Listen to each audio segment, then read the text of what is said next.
From beyond the farthest reaches of our galaxy they come. Two brains pulsing with a strange energy.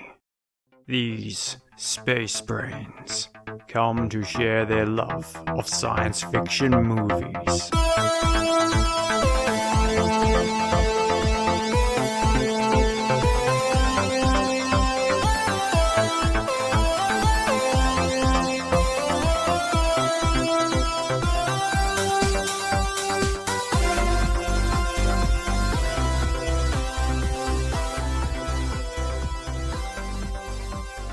Hi, and welcome to Space Brains, a show where we joy watch sci-fi movies and then talk about what was good and what was great.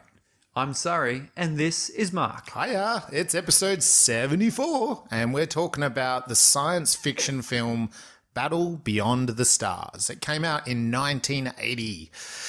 It's a long time ago now.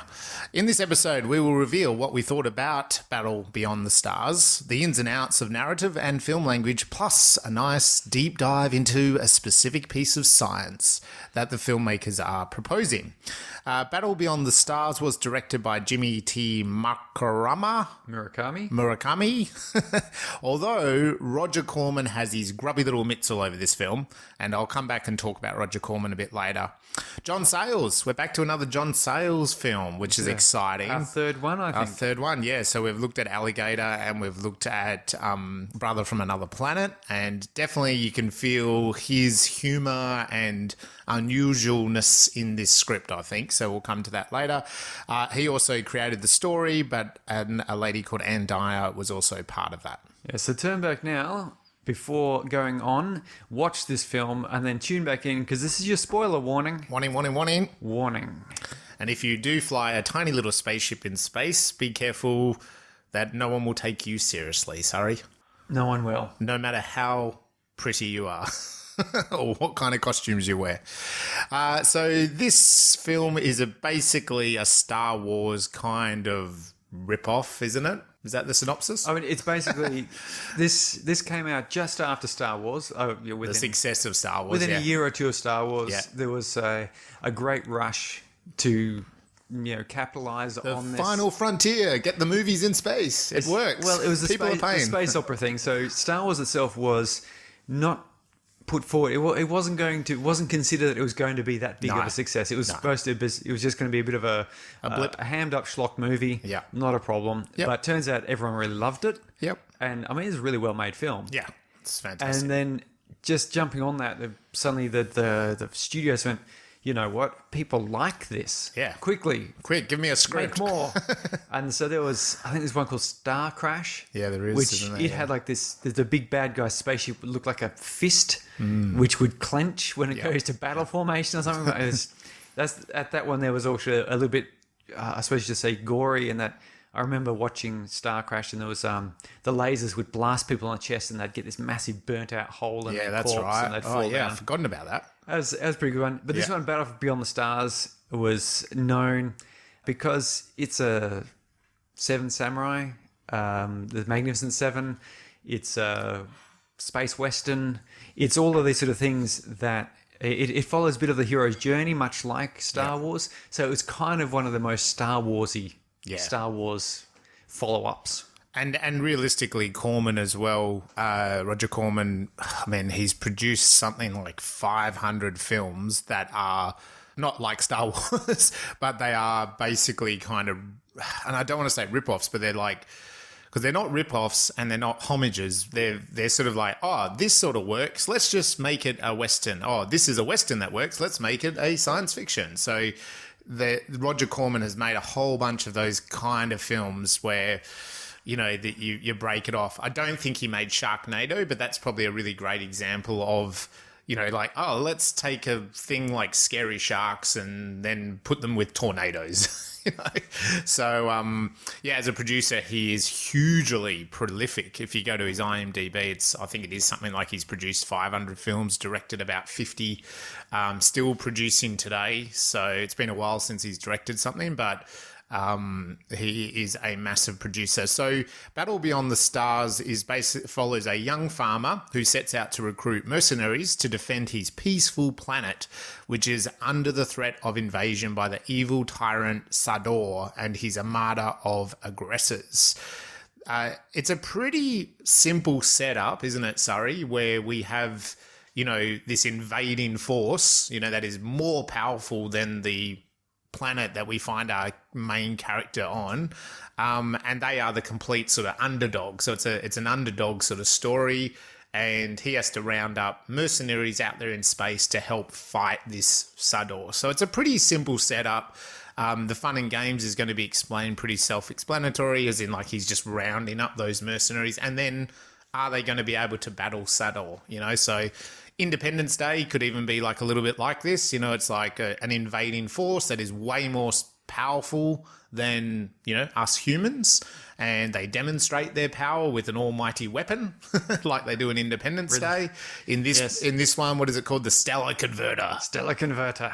And so it's like, we're helpless against this massive powerful being, and so they need to go and sort of round up the troops, so to speak, which is what they do in Independence Day. So same sort of thing, like round up who's the best of Will Smith, where are you at? Randy Quaid, the alcoholic, but he's a really good fighter pilot. So you just kind of round up the troops. It's the underdog story. This again, and as humans, we love that underdog story, don't we? That was Star Wars as well. The Death Star. Oh, that's right. How can you the Death Star? Blower upper, yes. Yeah, and he does. I loved at the start of this film how when he does come Sador, it's like he announces himself, doesn't he, on that massive hologram face or whatever, and the people are like, and he's like, I will annihilate you with my stellar converter, and it's like, okay, so the premise is set up, it's really simple. He's got a better, and then he just like goes fire on them at will, and he starts, he just kills a few random people. Always feel for those people, it goes to that Austin Powers joke, doesn't it? But he kills a few random people, and then it's like, that was just a show, I'll be back to do the real thing. I do always wonder why they leave and then come back. Like, you think the surprise, you would just invade? Because, here on Earth... I'm not sure what you're giving them time for. No, like... Consider your options. Yeah. And also, I know this is a big decision, death or, capitulation, but... Yeah. So I do want to give you a bit of time to consider your options. Yeah. You have nothing for me. I'm just going to annihilate you. But I'll come back and do that on... Check the diary, secretary. Sunday we're available. Okay, we're coming back on Sunday. Okay, well, he did seem to have a bit of a full schedule because shortly after this, you see him. He's turning up to do the Stellar Convert another planet, so he must stagger them. He turns up to one, offers the ultimatum. Yeah. And the next one, and then after a few days, he's back to the first one again to follow through. Yes. And tidy up, and. I guess the justification, maybe it's a little bit like a bully, isn't it? Like you don't. The fun is the teasing of it a bit, maybe. He's so powerful with this stellar converter that what's the point? If you just rocked up and blew stuff up, you're not kind of teasing out the fun of it, are you? You want to threaten them. Oh yeah, we'll come back in a week. See how you've gone over that week. Have you got anything for me to stand up to me? I don't know. Maybe it is kind of a thing of there's a chance that I am merciful. Here's a bit of time. You can talk your way through it. Because if it's just like, surrender now, they would say, okay. Yeah. But then they'd immediately start, maybe come up with plans. Perhaps there's a bit of a psychology working there. That you say, I will be back in a week's time for your decision. And people have that week to stew and debate, and then they feel as if they have made this decision and a commitment. Yeah, fair enough. I personally didn't look into the psychology of that.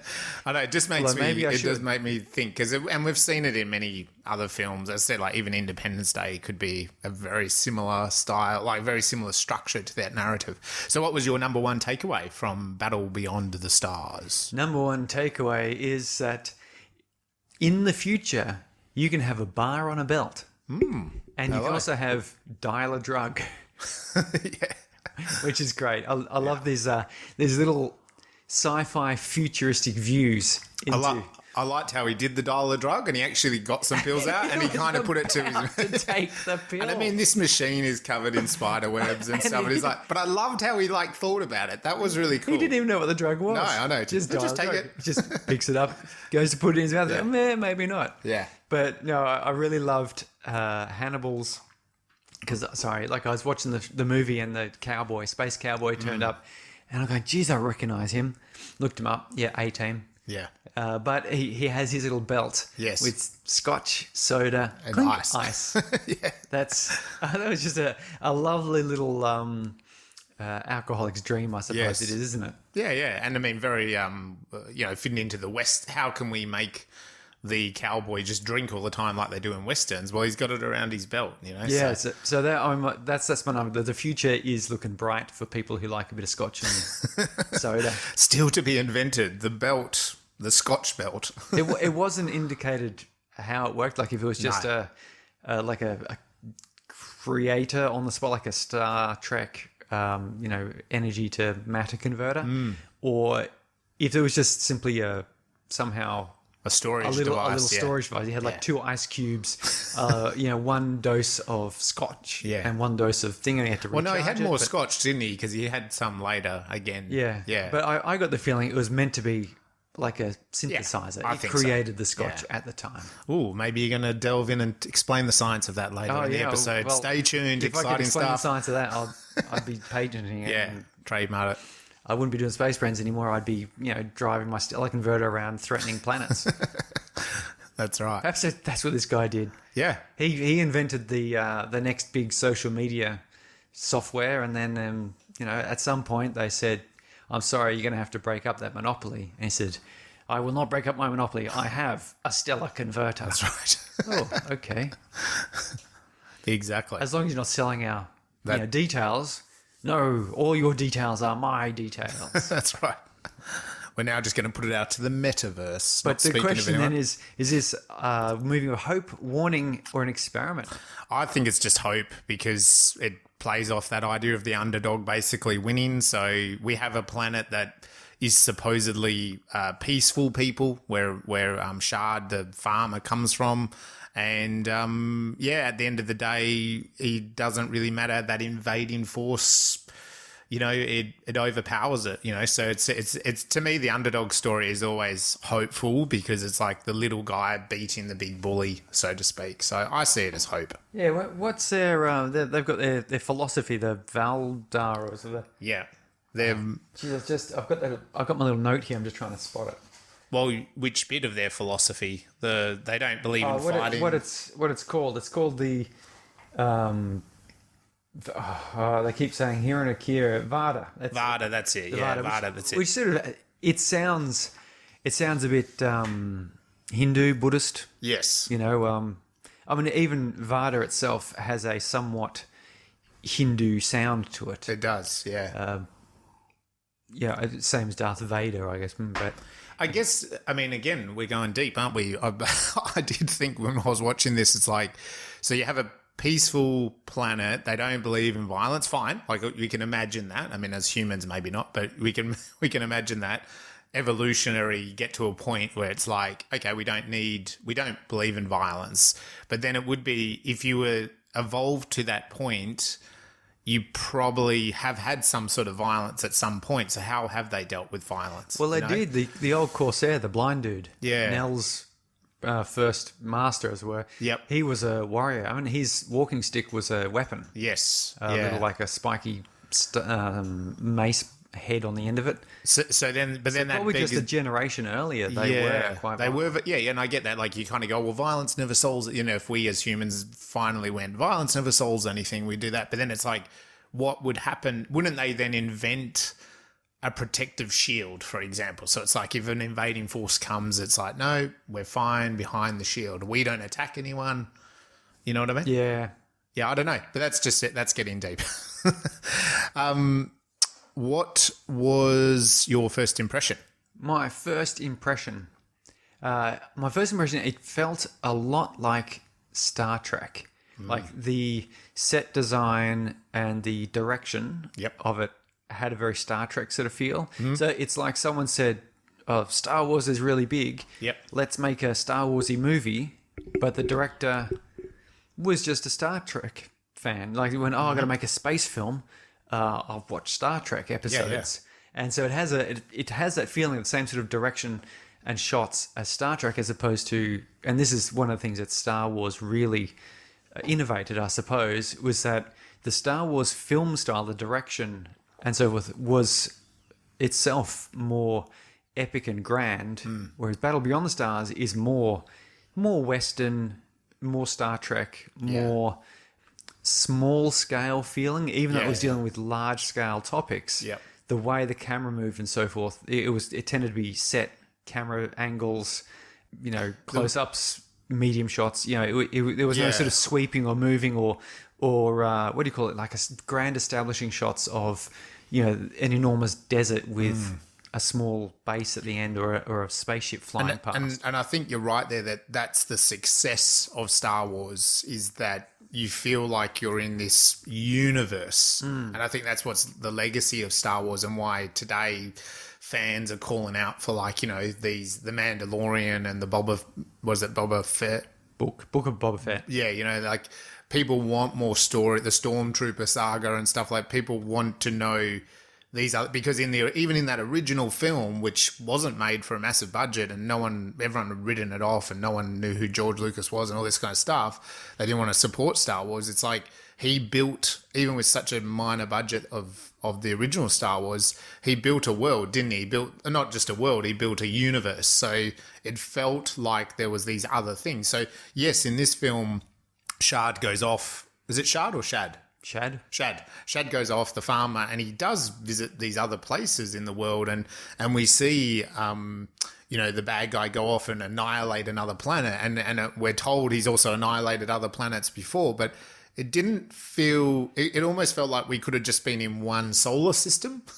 Yeah. We didn't really feel like there was stuff beyond where we were. And I guess that's what Star Wars did really well, is it, by going to these other places and these other sets that they decided to do, and the way the story played out in Star Wars, it really did feel like these other backstories were real, and they lived on these other planets and these other worlds. They continually made reference to, he was a general in the Clone Wars. That was a throwaway line in that first movie. And at that time, George Lucas didn't really fully know what the Clone Wars was. Yeah. He claims he fully knew everything, but you can tell it would have just been, there was the Clone Wars. It's a science fiction-y sounding sort of thing that he would have been involved in, and it probably had to do with the rise of the Empire and stuff like that. There'd be some basics there, but that throwaway line, it gives you that, holy crap, so he was a general in the thing, what's it, something rather in the Alderaan system. You go, there's all these systems around the place. And well, it gives it context, doesn't it? It's like, he's a general, but he's a battle-worn general. At some point previously, he fought in these huge wars, you don't even have to tell us as an audience what that... It's like saying, this general fought in World War II, and you're like, fought in Vietnam or whatever. These human wars, there's like a reference in your head. You don't need to be told all about it. You've been told two things, Clone Wars, and he was a general in those wars. So it's like, gives him a battle-worn feeling, doesn't it? There's a story there. Yeah. You could imagine, and I think there is actually an Obi-Wan Kenobi story coming out. I think there is, but you could imagine that just from hearing that one sentence, you go, there's a whole nother story before this story. Yeah, before this story, it's great. Which is really good there. Yeah. And so the feeling I got from this one was it was like a Star Trek. It was more sort of, you could go episodic on this. Yeah. It didn't invite you to immediately imagine the whole universe, but it brought you right into what was happening here and now. This is the important part. Yep. Because Star Trek was about the backstory was important. The rise of Darth Vader and the Empire was an important, and the rebellion. All these things were sort of important backstories to have. Yeah. This one here, it's like, okay, here's this, and then you meet the Hephaestus station, and you meet there's a Valkyrie warrior cast of people somewhere, forms as they call them. But you got the Star Trek sort of feel of you could have more episodes, and each one would do something new and different. But it was quite nostalgic feeling. Yeah, it did give me that feeling of, I guess, 80s TV shows and movies, and it's something I noticed now with Netflix. Having watched all of the Amazon original and Netflix sci-fi and fantasy type stuff, we fired up for the kids it was called like Primeval. Oh, yeah. It was a series with dinosaurs. Yeah. It was made pre-Netflix. Yep. So it was before. So it was just an ordinary TV series type thing. Yeah. And when you're watching it, you look at it and go, "Oh, this is what science fiction fantasy used to be like on TV." It's very kind of episodic in it, isn't it? And it's kind of, it doesn't have a cinematic feel to it. Yeah, It sort of feels a bit smaller and limper. And, whereas now the new shows, you just get that bigger feeling. There's more budget and effort. And this one here, 80s, brought me back to what, that's what TV shows and movies were like in the 80s. Yeah. That's why Star Wars was such a hit, because it's so visually different. Yeah. Even though it's, bringing up, it's got the costuming and the hairstyles and the color grading and so forth similar. Yeah. The camera work and the way it presented the world was so radically different. Yep. Because Battle Beyond the Stars is what it used to be. Yeah. That's you go watch the old Buck Rogers TV series, or you go watch Star Trek, the original series, or you watch some of these movies that were filmed at that sort of time. Yeah. And they're all like Battle Beyond the Stars. Yeah. Yeah. And that's myself. Like I did, and I've mentioned this before in Space Brains, I did a huge analysis of horror when I was at uni. Like I watched something like, I don't know what it was, like 60 horror films in a course of about 3 weeks for an assignment. And, if you do something like that, you basically see all the tricks of the trade of a genre, but you also, that I was watching a lot of those like 70s, 80s horrors where it is a bit like TV shows. And I remember at the time they talk about like B-grade movies, and we'd probably say something like Alligator was a bit of a B-grade horror film as well. It's like, so, but the reason why we label it like that is it's a little bit like the story's a little bit simple. It doesn't have that in-depth side of things. And it also, the camera work, they didn't quite spend the time and the crafting of it. They just kind of got, if you take Star Wars, George Lucas, the whole story of his is like, he put out every single storyboard in a old aircraft carrier or something, like his story, so every single shot was thought through and meticulously planned, and you take a film like this, they probably shot it as quickly as possible, paying people as less as possible.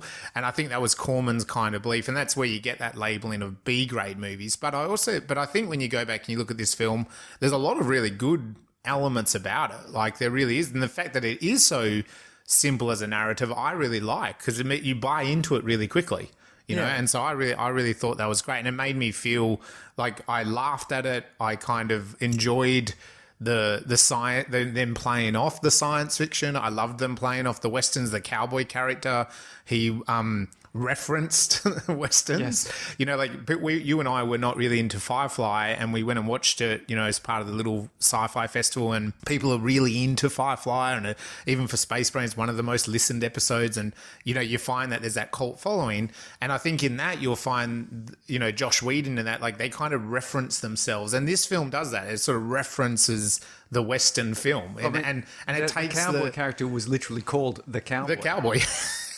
And he's referencing cowboy moments, like he's not referencing film titles, but he's doing a bit of a like nod to, well, in a Western, this is when we would knuckle down. And even the drinking, you mentioned the drink, later she goes, when he realizes he can't leave the planet, because he thought he was going to be able to escape, he can't leave the planet. So then he just has a scotch, and she goes, oh, you forgot the ice. And he goes, no, I didn't. And it just means like he's like, oh, he realized he's doomed to die, and that's such a cowboy thing, like it's like there's no way out of this bar. We're just going to be shooting our way out. It goes back to that classic story. So there was so many elements, and we'll get a bit deeper into it in a moment. Why is this a sci-fi then? Sorry. If we're saying there's all these nods. Well, this is one of those sci-fi movies that could maybe not be a sci-fi, but... And I have seen The Magnificent Seven. I haven't seen The Seven Samurai. No. But the thing that this movie does that makes use of the science fiction element with is the stakes. Mm-hmm. Because in The Magnificent Seven, it's a little town terrorized by, some dude who wants to take their land. Yeah. The stakes aren't like great. Yeah. Let's face it. They could just up and shift. They just don't want to. Mm. They make all sorts of claims about they've worked hard for it and so on. But ultimately, really, they could just leave. Mm. In this one, however, you've got a planet. They don't really have any spaceships. Like that, Nell is their only spaceship they have. Yep. So they can't evacuate a whole planet on one little spaceship. Yeah. Not only that, but this guy has a stellar converter, which we see demonstrated, which is very good because bad writing would say, I've got a stellar converter. I've got this terrible thing. Destroys planets. And then just trust me on that. Yeah. Type of thing. And you go, well, I don't. Yeah. But we see him. He converts a planet presumably into a star. It's basically just... It's not even like Independence Day where they shoot big lasers and blow up a lot of stuff. This is utterly annihilating the planet. The planet cannot even be used as a planet anymore. Interesting side note. I mean, would the universe change? Like if you destroyed a whole planet? Solar system I would say, solar system would. Yeah. But so the science fiction element here is about the stakes. Without the science fiction element, you've just come back down to the same sort of thing, which is like, we kind of want to stay here. We like it here. We've worked hard to be here. But really, ultimately, the town in the Magnificent Seven could just up and leave. Oh, come on. Really, they could. Well, you just up and leave, Surrey. You leave. You get out of your house. Go. Yeah, well, if Let's displace you. If the Russian army were coming, for example, I would seriously consider it. Yeah, I think so. As many have. Yeah. But if it was more the case of stellar converters coming to destroy the planet Earth, it's like, well, there's nowhere to go. We have to win this. Yeah. Because if we don't win it, he's just going to shoot people. Randomly for fun. It just seems to be what he does. God knows what he's going to do, what his actual goals of owning all these planets is, but it's not going to be good. You can tell because he's already just shown himself a murderous creep, genocidal murderer.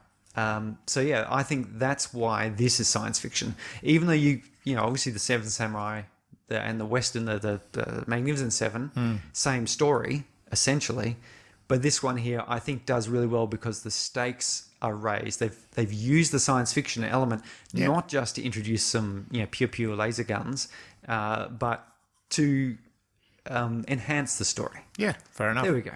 Good answer. And speaking of the science fiction stuff, was there any science fiction in this that you particularly liked the idea of? Ooh, I liked. Well, yeah, the different mercenaries that he rounds up that are really extraterrestrial to us. So I loved that idea of Nestor. So there's a character called Nestor in this, which is actually one creature that's cloned themselves, I think, is the explanation. So hive mind of some sort? Some sort of hive mind. And so we come across 5 Nestor, or the one Nestor, but there's 5 different creatures flying this sort of, spaceship, UFO style. And they explain that, and they're so bored because they are the hive mind, the one mind, that they're willing to help. They're willing to go on this adventure. They're willing to do just about anything for a bit of excitement. Yeah, so I kind of really liked, again, that sort of extension of a creature that is very alien to us as humans, because it did feel that, Shad and his planet, they're like a peaceful version of maybe humanity. Even the Sador, and I mean, he kind of felt human. I don't know what it was. Like he'd I mean, it didn't give us a lot of backstory, but it was something like he had also genetically mutated his crew or something. Yeah, because he had a scar and they all then were much more deformed. So there was some sort of cloning or genetic modification there. So I don't know, they all felt very, and we had the cowboy who is obviously an earthling. So I just liked the fact that there was these other creatures. And then it was the same with, I did put their names down, but how Nellie, the main female lead, she is abducted by that other alien creature and who he has on board, those 2 little sonic... The heat dudes. The heat dudes, yeah. And again, I like that idea. I mean, this is what's great. It's very similar to Star Trek, isn't it? And even Star Wars, but probably more on... It's a little bit like you were saying, Star Trek-ish, that, these creatures with different kind of... Again, they're coming from different planets that have a different evolution. And I think that's really the fun side of sci-fi. And we've tried to... I've tried to employ that with people coming to our film festival, making their own films. It's like, yeah, you could, this idea of sci-fi, what's great about sci-fi to me, and this film demonstrates, is you can sort of, here's a hive mind, and it's not that they're superior maybe, but they're not super superior. But what they are is they want to go on an adventure, because these guys are just like, they're disposable. Because you're implying that they're all thinking the same thing. They all pick up the same feelings and meanings and send it back to the home planet. So anyone even on the home planet has this experience that they're going on. And I loved that idea. Yeah, that was very cool. I think that I really liked, in particular here, it's the scene more so than science fiction, but the campfire scene. It took me just a few moments to figure it out that it was, because you have the cowboy campfire scene. Yeah. Everyone, all the cowboys are sitting on a campfire, cooking beans, drinking coffee, whatever it is they're doing, and they're doing their sort of little getting to know each other sort of talk. Yeah. And this had that exact scene, but it was a bit confusing at first.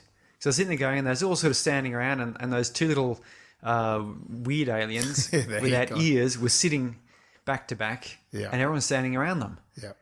And then I noticed that, Shad was holding out his hands, warming his hands by these guys because they talk with heat. Yeah. And there's the cowboys cooking hot dogs. So they're the campfire. Yeah. Those aliens were the campfire. And so as a sci-fi element scene thing, I really quite liked the fact that they played off, as you said, that the whole cowboy campfire scene. Yeah. Or it could be the helicopter scene, if you like, where we get to know everyone. Yep.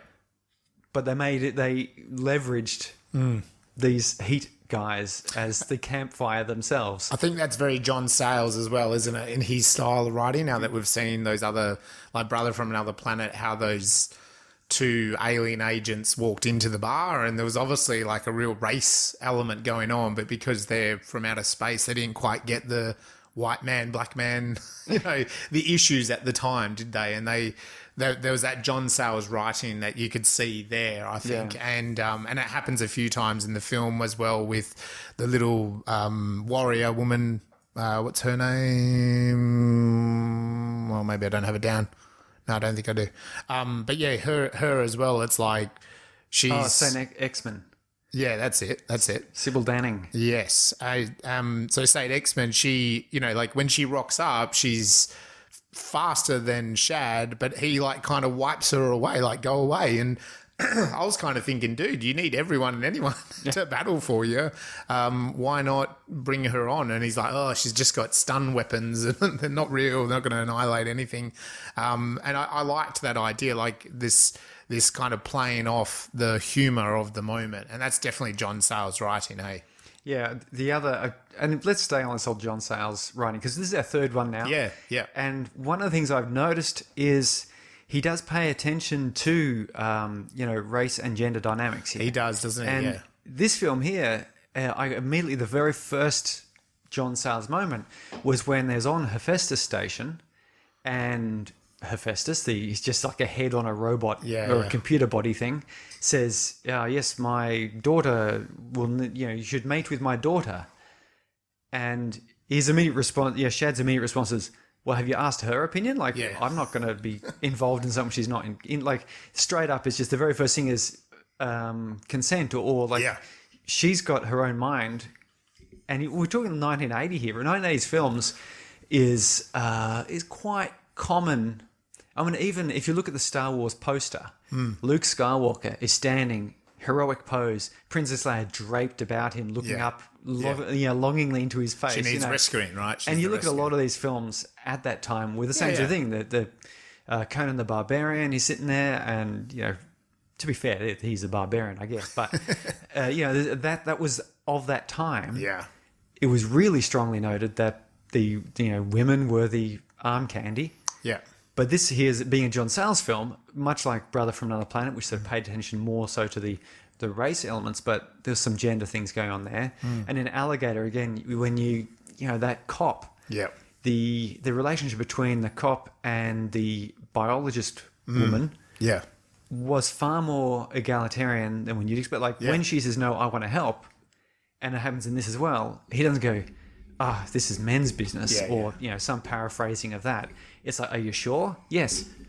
Well, okay. Yeah. And it's the same in this, where she says, no, I'm coming with you. And he says, oh, it's going to be dangerous. She says, yes, I'm aware of that. But, what am I going to do? Sit here all day? And he's like, oh, okay. I'm not going to stop you. Both of them, like, you make a really good point. Like, in Alligator, she's a biologist. So the cop sees a lot of, like, it's like, oh, you should be involved in this. And it's the same here. Like, she's the one that says, oh, no, I sort of need to stay for my father. But then she goes, okay, I'd like to. She's obviously an expert in robotics and that kind. She goes, oh, I'd love to get my hands on that hard drive. And so it's like, it gives her she's not just arm candy. She actually has.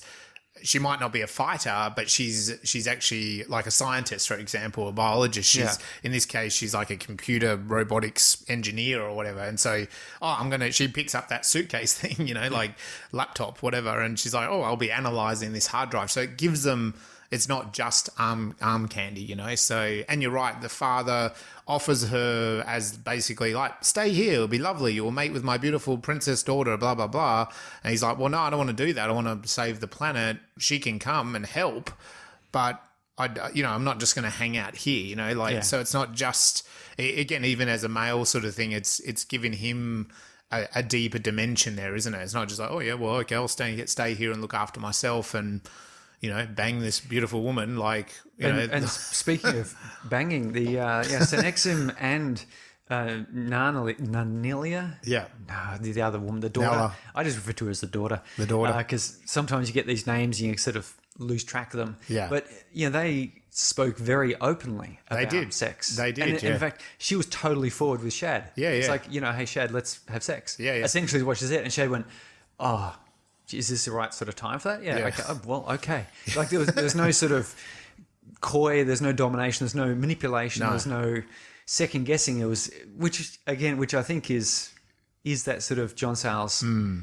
dialogue and writing and that view on relationships. Yeah. There was and I mean that again, if you say gender dynamics, that's putting the power onto the woman, isn't it? Like she totally like, went, I want to have sex, let's go do it. Yeah, it's not the man like Arnie going, muscling up and sort of pulling them in and saying, and then the woman going, oh no, I can't resist. It's like in this case, she's actually, and you're right with saying Exner, she sort of joked about, oh, I'd like to do this to that man. I'm a warrior, and I can teach you some tricks, and she was also the daughter saying, well, I've never experienced this. What, like, why don't we play with this? Why don't we have some fun, have sex? Like, show me what sex is. So it's giving her the drive as a female character, but instead of like the male persevering the damsel in distress, and the female is actually coming forth and saying, hey, let's give this a bang.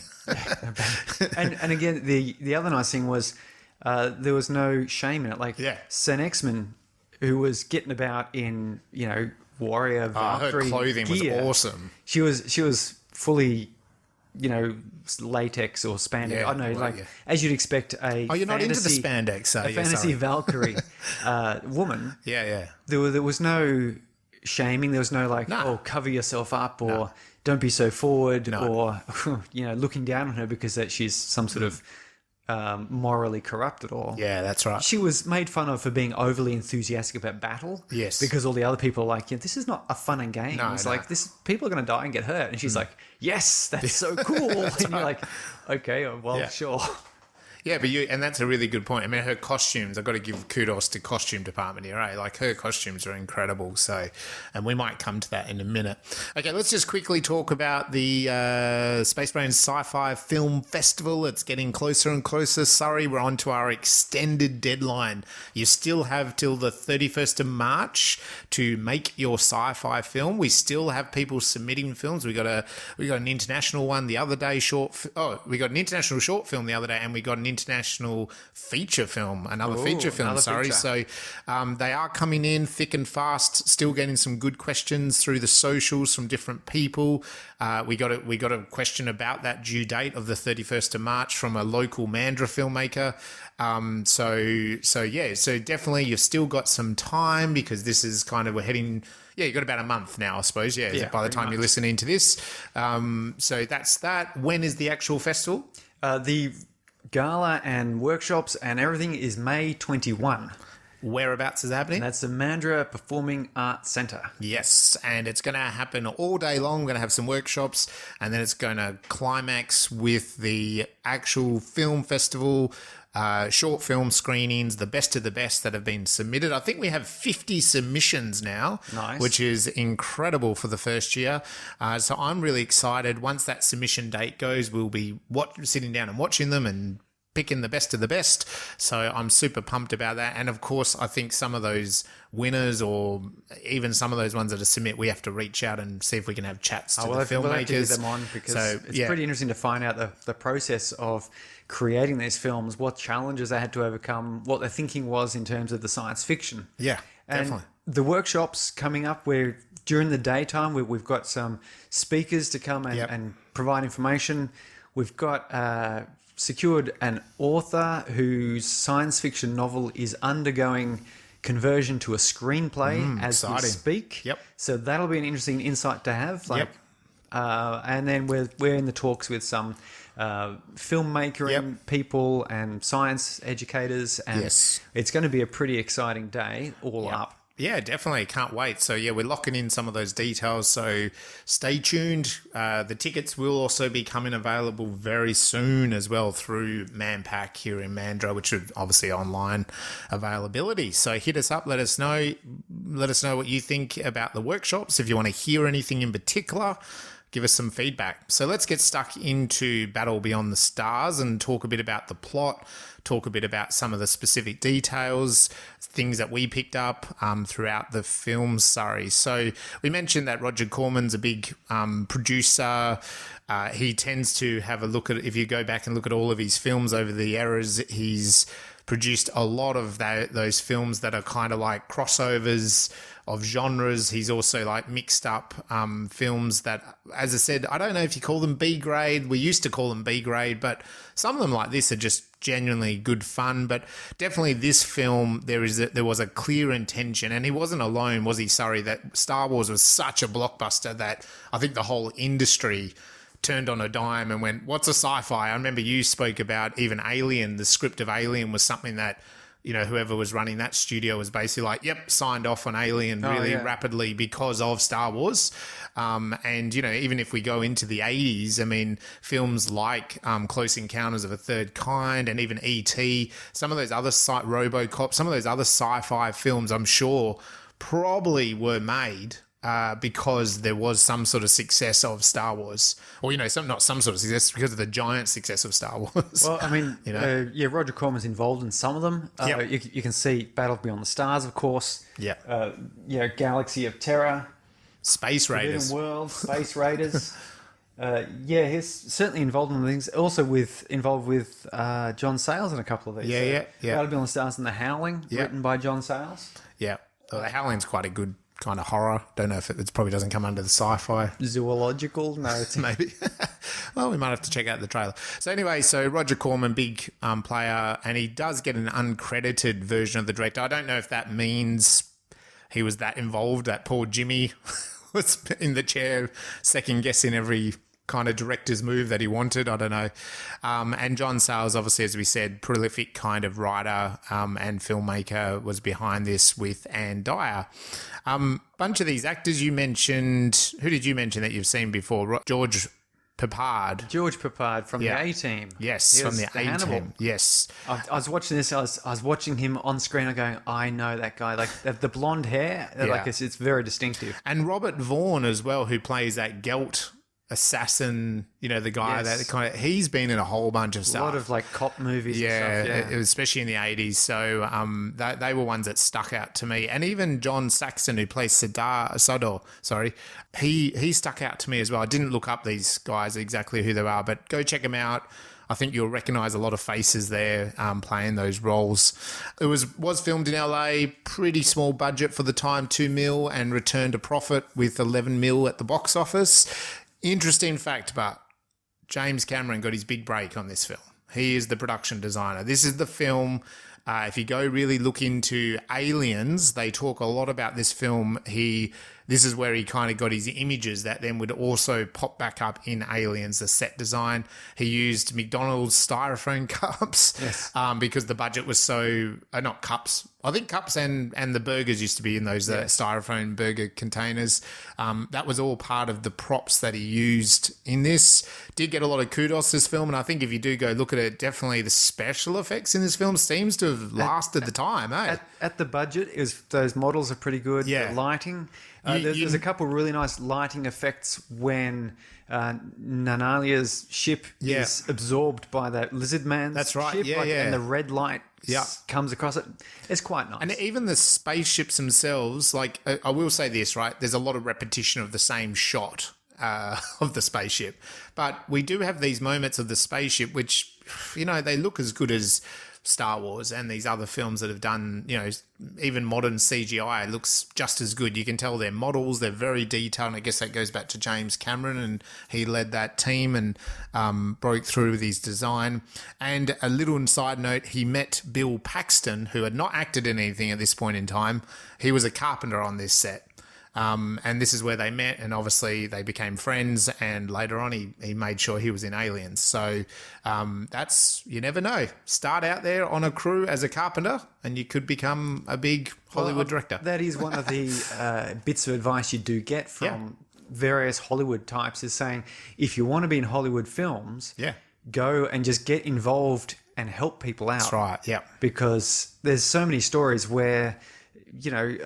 actors meet each other and become friends, and then one of them gets a bit of a break and says, "Hey, these guys are pretty cool." Yeah. And Adam Sandler is one example. And he has all these crew, and then you've got the Will Ferrell and his bunch, and so on. It's the same sort of deal. Yep. But speaking of the special effects and the cameras, one of the things I was looking out for is Star Wars was renowned because it pioneered the use of computer-tracked cameras. Yep. So that you could run a camera, and this is why the space fight scenes in Star Wars look so good. Because in Battle Beyond the Stars, you largely just sort of see one model, and then another shot to another model.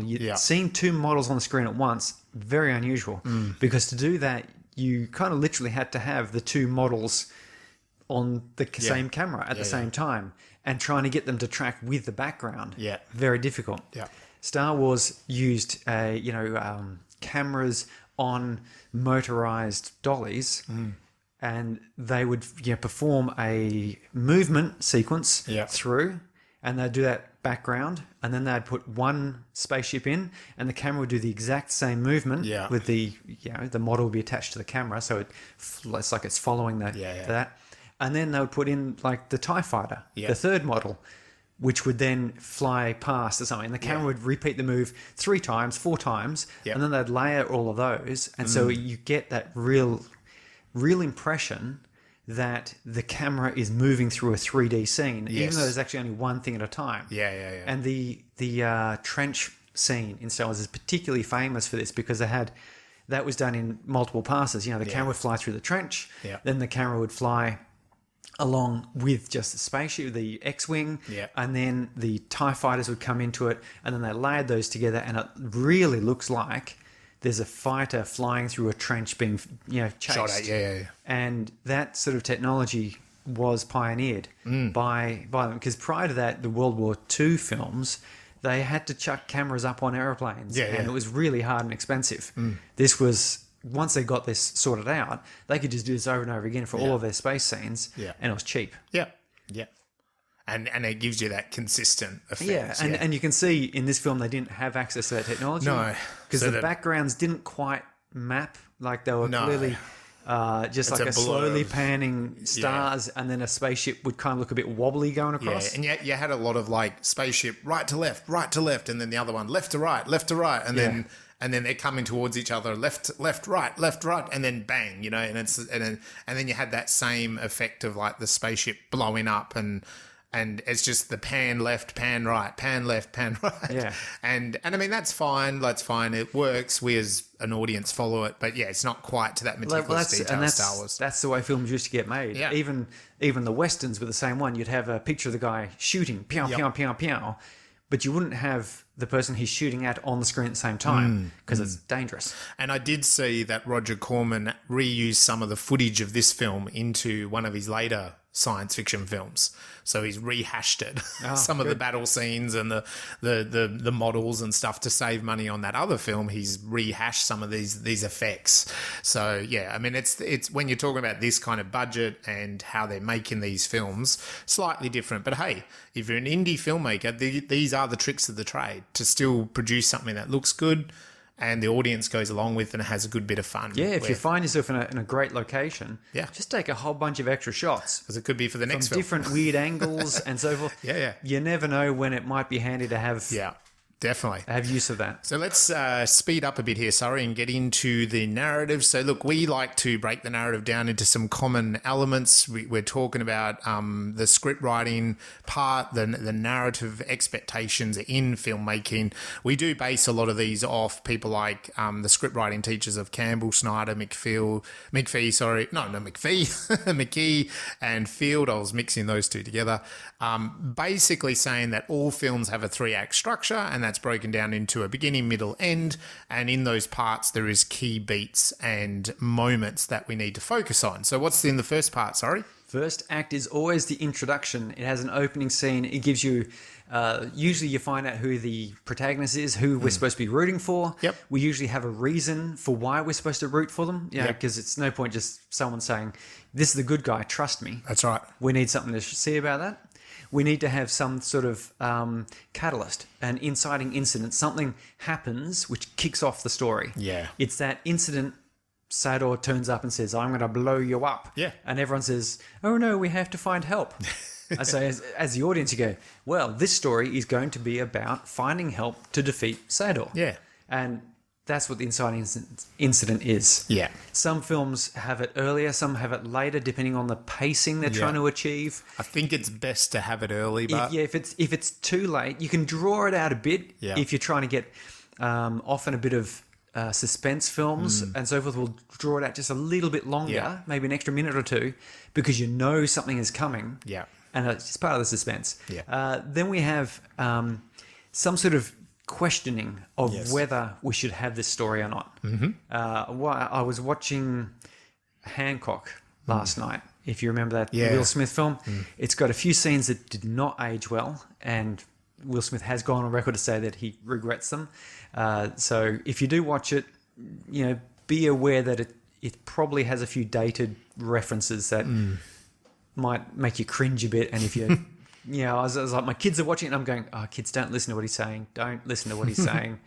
Okay, his character is meant to be an arsehole, so maybe that's okay. Yeah. But anyway, in that one there is literally Hancock is sitting there going, someone has said, hey, I can be your PR guy to help you be a hero. And Hancock goes, do I be a hero or do I just keep drinking and being a slob? Yeah. Literally that debate. And then that will always, of course, I'll say, yes, let's go and be a hero. Yeah. We break into 2, which is Act 2. Yeah, so in Act 2, they've decided on the journey, so to speak. So they're going there, they're trying to solve the inciting incident. There's this sort of moment of fun and games, which Snyder calls that sort of the trailer. So it's the bit of the setup of the inciting incident, the character trying to solve that and having some fun and games in the narrative. If they're going on for a journey, a physical journey, well, this is that physical journey bit. This is kind of climbing the mountain. There may also be a B story. This can be a love story. This can be a friendship. This can be sort of something else that is playing out but must connect back to that main narrative.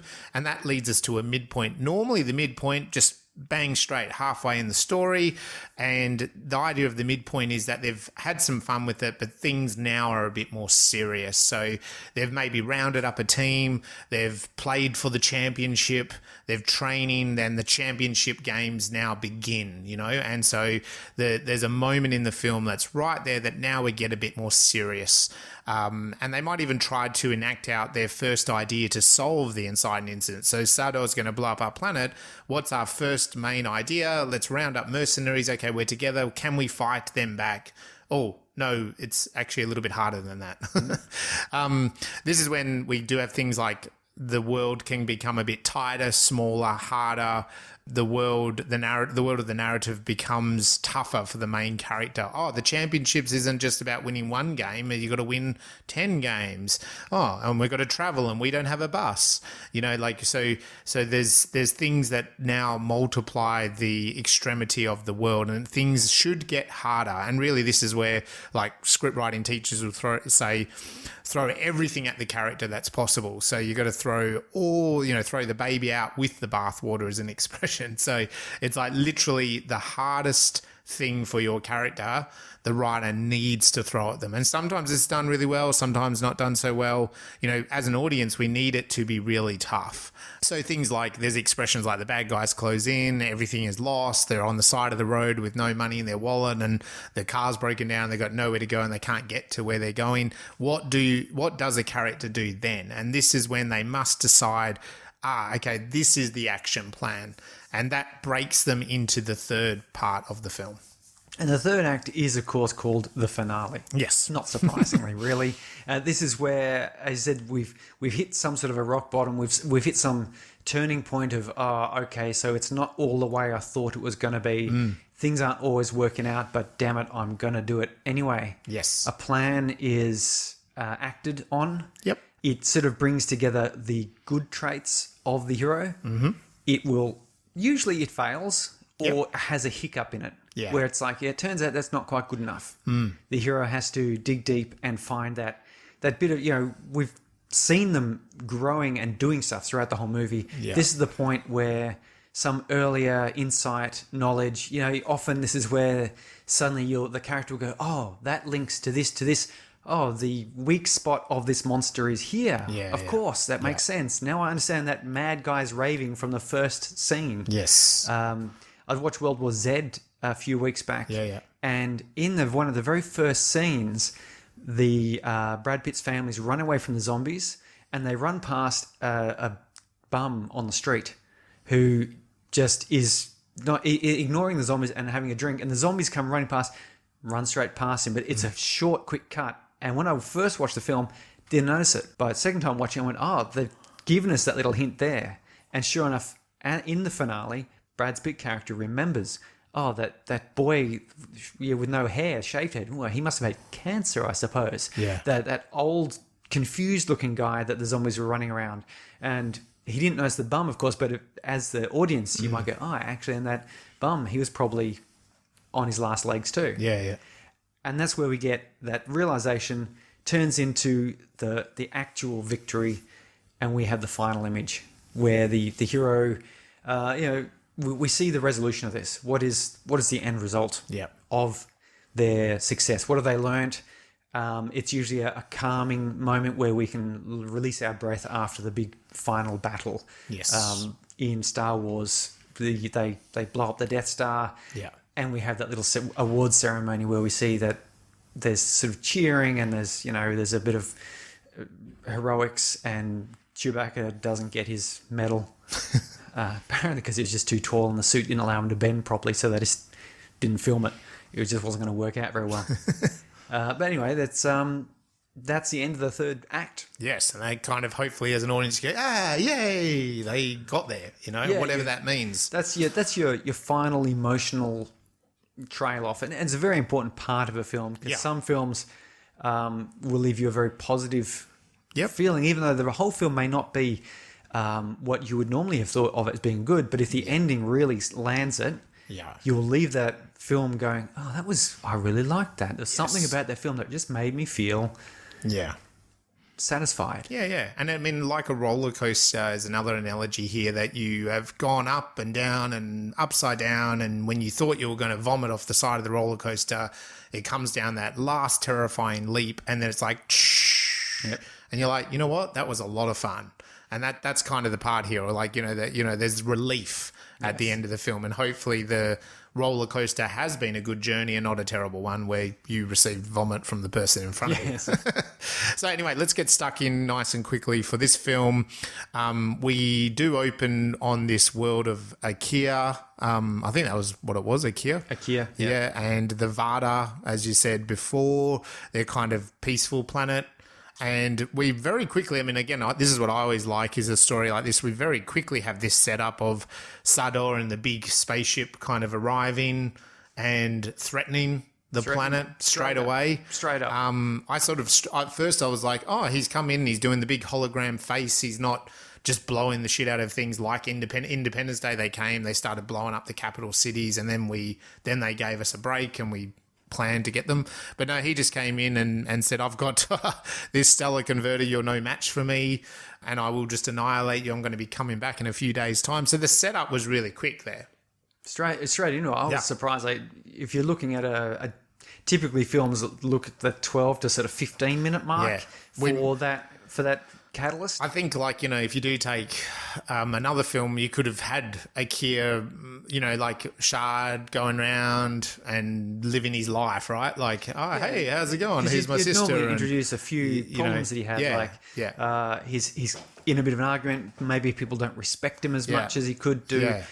But this story wasn't really just about him, though, was it? No, it wasn't. Anyway, and he does do a little demonstration by just fire at will, and the assassins start zapping people out of the planet, and then he leaves. He's, I'm going to come back next Sunday.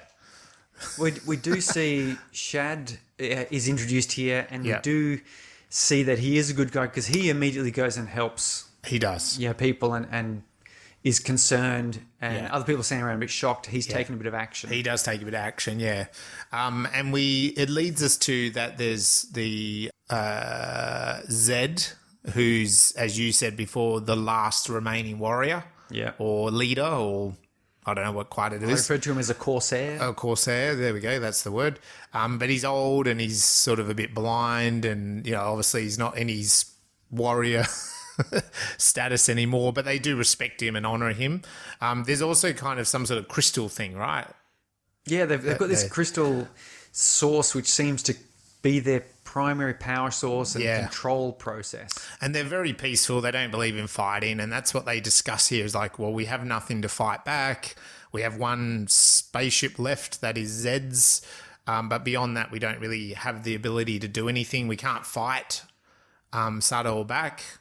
What do we do? You know, who's going to do what? So it's a pretty straightforward setup. We've got a guy coming, it's going to annihilate the planet, and we don't really have anything to fight them back. So this is where Shard steps up, played by Richard Thomas. He's a young man, and he pleads to take the last remaining ship, and he'll go out and get some help. He'll find help.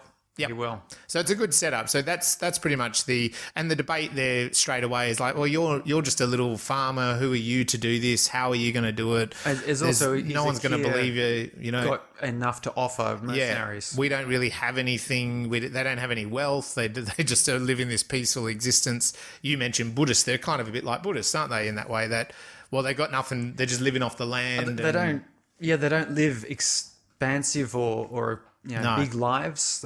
They don't seem to have advanced technology, as in, like, you know, they couldn't even offer that. Their town looked pretty simple and basic. Yep. Yeah. So this is the catalyst. Like, he's going to go off and dig up some mercenaries. So I liked all this because it was just such a simple, straightforward setup plot point, really. Yeah. And this story is about the getting of mercenaries and their interactions, and each of them sort of learning. It's in a way you could look at it as a Wizard of Oz type of thing, which is likewise is a journey, meeting characters, and then each of those characters has a role to play in the resolution. Yeah, they all have their own little sort of narratives. So he does take off, and this to me is important, is that as a character we find that, okay, he's had the balls to say, hey, I'll go do this, when no one else maybe on the planet, you know, is brave enough to go off and seek help. The rest of them are helpless narrative characters. The whole world, nah, I can't do anything. Well, the whole world comes, and he's Will Smith, right? He's going to go save the day. Common of movies, and novels and things. It's a bit of a, what do you call it? A conceit is that out of there's a whole planet. Yep. But there's really just comes down to this one little settlement. Yeah. With one person. One person. That's willing to do it. And if you were to bring that to the planet Earth, and we see it in the planet Earth, like Independence Day, there's one Will Smith, and you go like, there's literally billions of humans. Yeah. And there'd be a few Will Smiths. Even if, you know, to be talented and lucky enough is a 1 in a billion things. Yeah. We've got 7 or 8 of them. Yeah. That's right. So, anyway, so he does, and what this to me is important is that he takes off and left behind to monitor the planet in case they didn't get up to any trouble. There's a couple of these Maori, what are they called, Maori warriors or whatever. Yeah. They left behind these two kind of mutant guys. Not too bright, but very aggressive. They've got pretty good ship, and that's what they've got going for them. So when he takes off, they are like, "Oh, there's a ship trying to get away. Let's shoot him down. Let's kill it." And so this, to me, is an important plot point for Shard, is that he starts taking off. Nell, who's the Hell, the Hell character from 2001, but she's much more sort of got a lot more personality.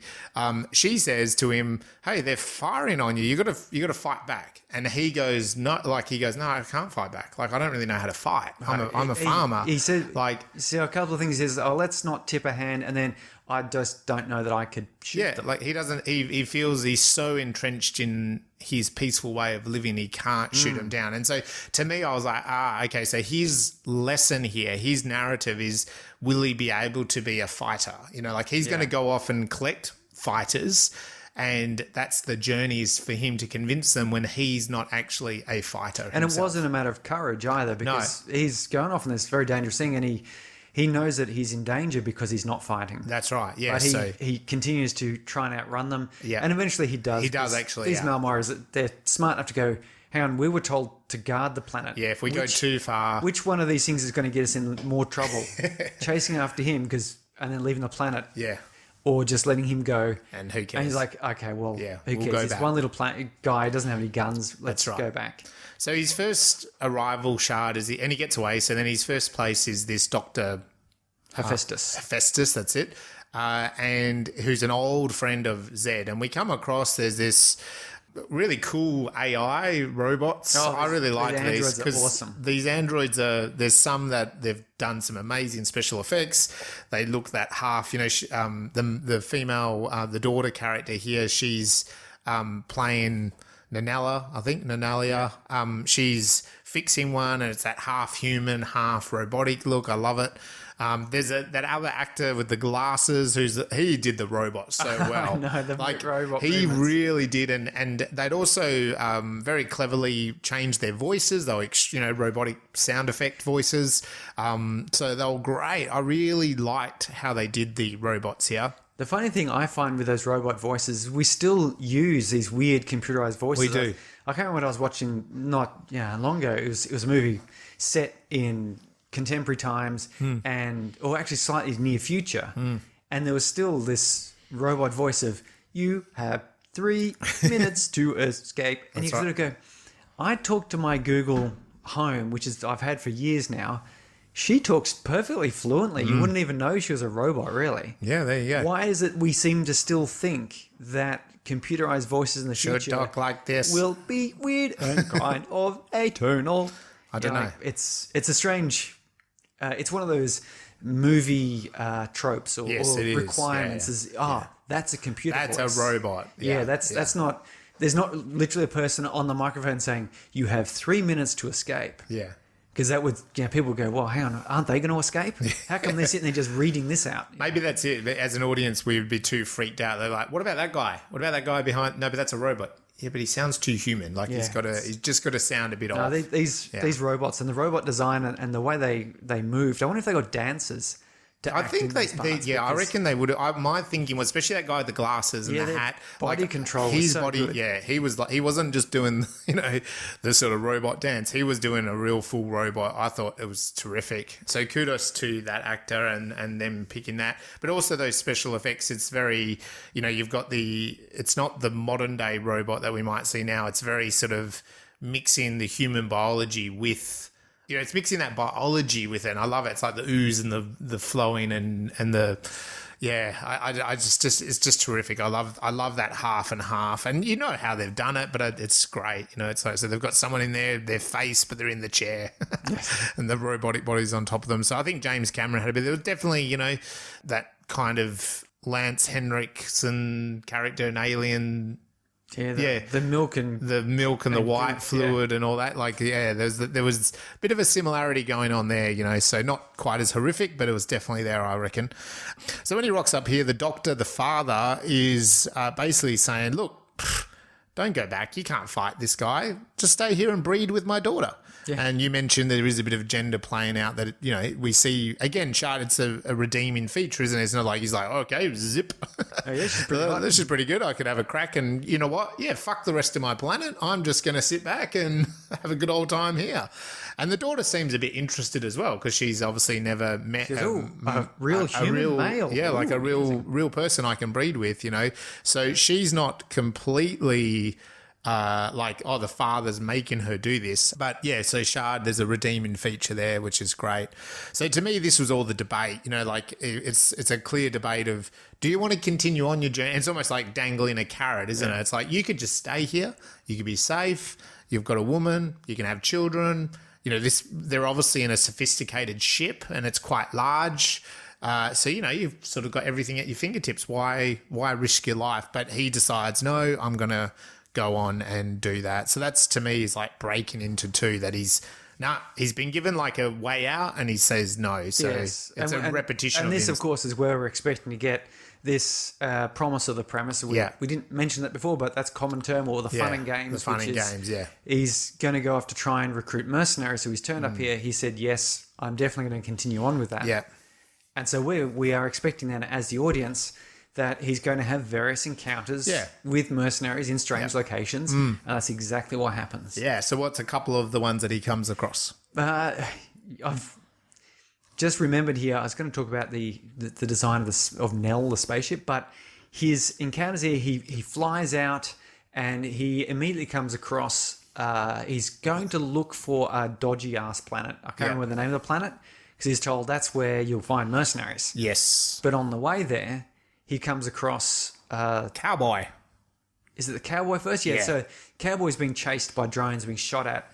And so he goes in and helps out the cowboy and saves him. And the cowboy doesn't seem to be terribly concerned by it. He's just like taking it easy. He's got very powerful shields. You can see it's bouncing stuff off. But he goes in there, rescues the cowboy. And we meet this cowboy who's... A cowboy. He was going to deliver weapons. But we saw what happened to the planet that he was delivering the weapons to. Yeah. Clearly, they were going to stand up to Sador, who then Stella converts them. Yes. And that's where we see the stakes of this. So we weren't just... We were initially told, and we're going, oh, Stella converter, how scary is that? Yeah. Well, it turns out it destroys whole planets. Yeah, it turns it to dust. Yes. So that's... Yeah, there's not even dust is left, I think is the phrase there. So... Yeah. Conveniently enough, Cowboy has got a whole shipment of weapons. Yep. And nowhere else to send them to. They're already paid for. So he agrees to take them on. Yeah, so he comes across, he's got the cowboy. He then comes across that Hester, who I talked about before, this set of alien clones. They have group consciousness and they're called Nesta. And basically they have a very incredibly dull life. They seem to have a sophisticated ship. I was sort of wondering, what sort of ability do they actually have to fight? Like, what will be their ability to fight? And and we find out that later in the film, which is cool. But yeah, they're willing to help because they're just so bored. They're not interested in payment as well. They're just like, oh, we're fine, we're self-sufficient, and that they will join in the fight. He then goes to this awesome old as a renegade planet or something. Yeah, that was the mercenary planet that he was originally trying to get to before he was so rudely interrupted by everyone else. And I got the feeling it was like the old, Las Vegas or Reno or, that's the idea. It's kind of a disreputable town of bits and pieces, and it's run down and deserted, and it looks like it's an old casino maybe. Yes. And he goes in, and we see a few of these things like drug, and he goes deep, deep, deep, and the drugs come out. Pill comes out, and he just about puts it in his mouth, and he. This is very John Sayles. Sees something else, and it's the dial a date. Dial a date, yeah. Pushes the button, and gives it a go. He looks at it and then shrugs and goes, okay. Yeah. It's a bit of a take on Tinder, I think, in a way, because he's like swiping it as well, which is interesting. Swiping through different women. Picks one of them, flicks the button, and the doors open, and there's the sex bot, but it's all covered in cobwebs. Yeah. I'm wondering what the spiders are eating though. But anyway, covered in cobwebs and dust, and It's rotted away. it's a bit crusty. Its artificial skin is not looking great. No. And,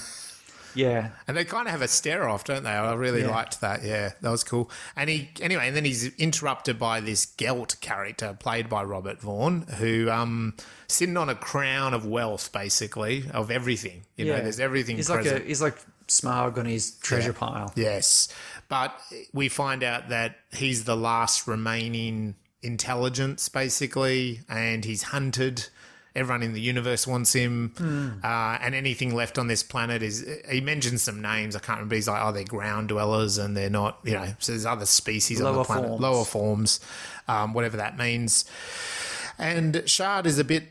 like, well, I can't really offer you any money. You know, you've got all this stuff, but I can offer you food and shelter. And he's like, well, yeah, actually, that sounds pretty good. That's what I'm interested in. And the great thing with him, you get the impression is he's really confident and he's got a great ship and he's a fighter. So to me, him coming on board in this storyline, I was like, he actually has someone that can fight. Who is an actual professional mercenary. Yeah, that's right. So like, whereas everything else feels a bit hickledy-pickledy, just kind of collating these odd balls. Yeah.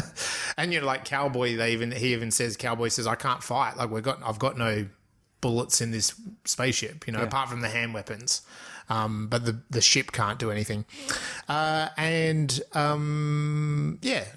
then as he's leaving from there, this is where he comes across, starts getting bothered. It's a bit like a fly bothering us, like he's blowing this fly out of the face. This little spaceship is kind of zooming around and bugging him and confronts him and shoots even like blanks at him. Yeah, little... light blasts, as it were. We get seen inside that there's this Saint Exon played by Sybil Danning, and she's a Valkyrie warrior, and she completely wants to fight something. It's the small man syndrome. It's the Napoleon syndrome, really, isn't it? It's like she wants to fight this huge thing, and he's like shrugging her away. So kudos here to the costume design of this creature character, because it's just incredible. As Surrey has mentioned before, latex spandex, it's cut. You see parts of her body, you don't see other parts, but yeah, she is this if you say a futuristic warrior woman, yeah, sure. Yeah. Like they nailed it. Designed in the 70s, 80s. Yeah. Big boobed, blonde hair, beautiful looking Amazonian sort of warrior. Yeah, which was very common when you take some of these characters, I think. Well, how they dressed her and how they made her. Sybil Danning has played similar in lots of other films of the time. The same sort of thing. She was the often the warrior woman or the Valkyrie. I have not seen. I saw this when I was young. It was like the Attack of the 50-Foot Woman, I think, and it's kind of a bit of. I'm not saying homage to that, but there's definitely a similar vein there in the costume and the character and that sort of idea. Yeah, and while we kind of see the daughter Nanalia, she gets suddenly captured. And you were mentioning the special effects. Yeah, she kind of flies her ship into this rainbow thing, doesn't it? Or it captures her. And you see her ship kind of malfunctions and she's knocked unconscious. And then she wakes up and this weird reptilian Lazulu, I think is the name, has... Cayman. His name was Cayman. I remember that because it's like a crocodile. Cayman of the Lazoo, that's what it is. Yeah, Cayman, yeah. And yeah, he kind of looks like a crocodile. And he's captured her and he's got these two little alien heat things. Yeah, there's beings that communicate through thermal regulation or something or other. Yeah, and a Conan warrior kind of guy, right? Like just a huge muscular man, you know, with some sort of weird spear broom He's the thing. harpooner because Cayman explains that he hunts these floaty things and drains their protein. Right, that's right. And then he's caught her and going, well, you know, your form will sell nicely. Yes, I'll sell you on the block. Sell me? He's like, well, yeah, flesh or as a slave, whatever. Yeah, whatever. It all works. Yes, it all works. I need payment. She mentions this Sado character and suddenly he's, that's Sado. I'll fight him for free, yeah.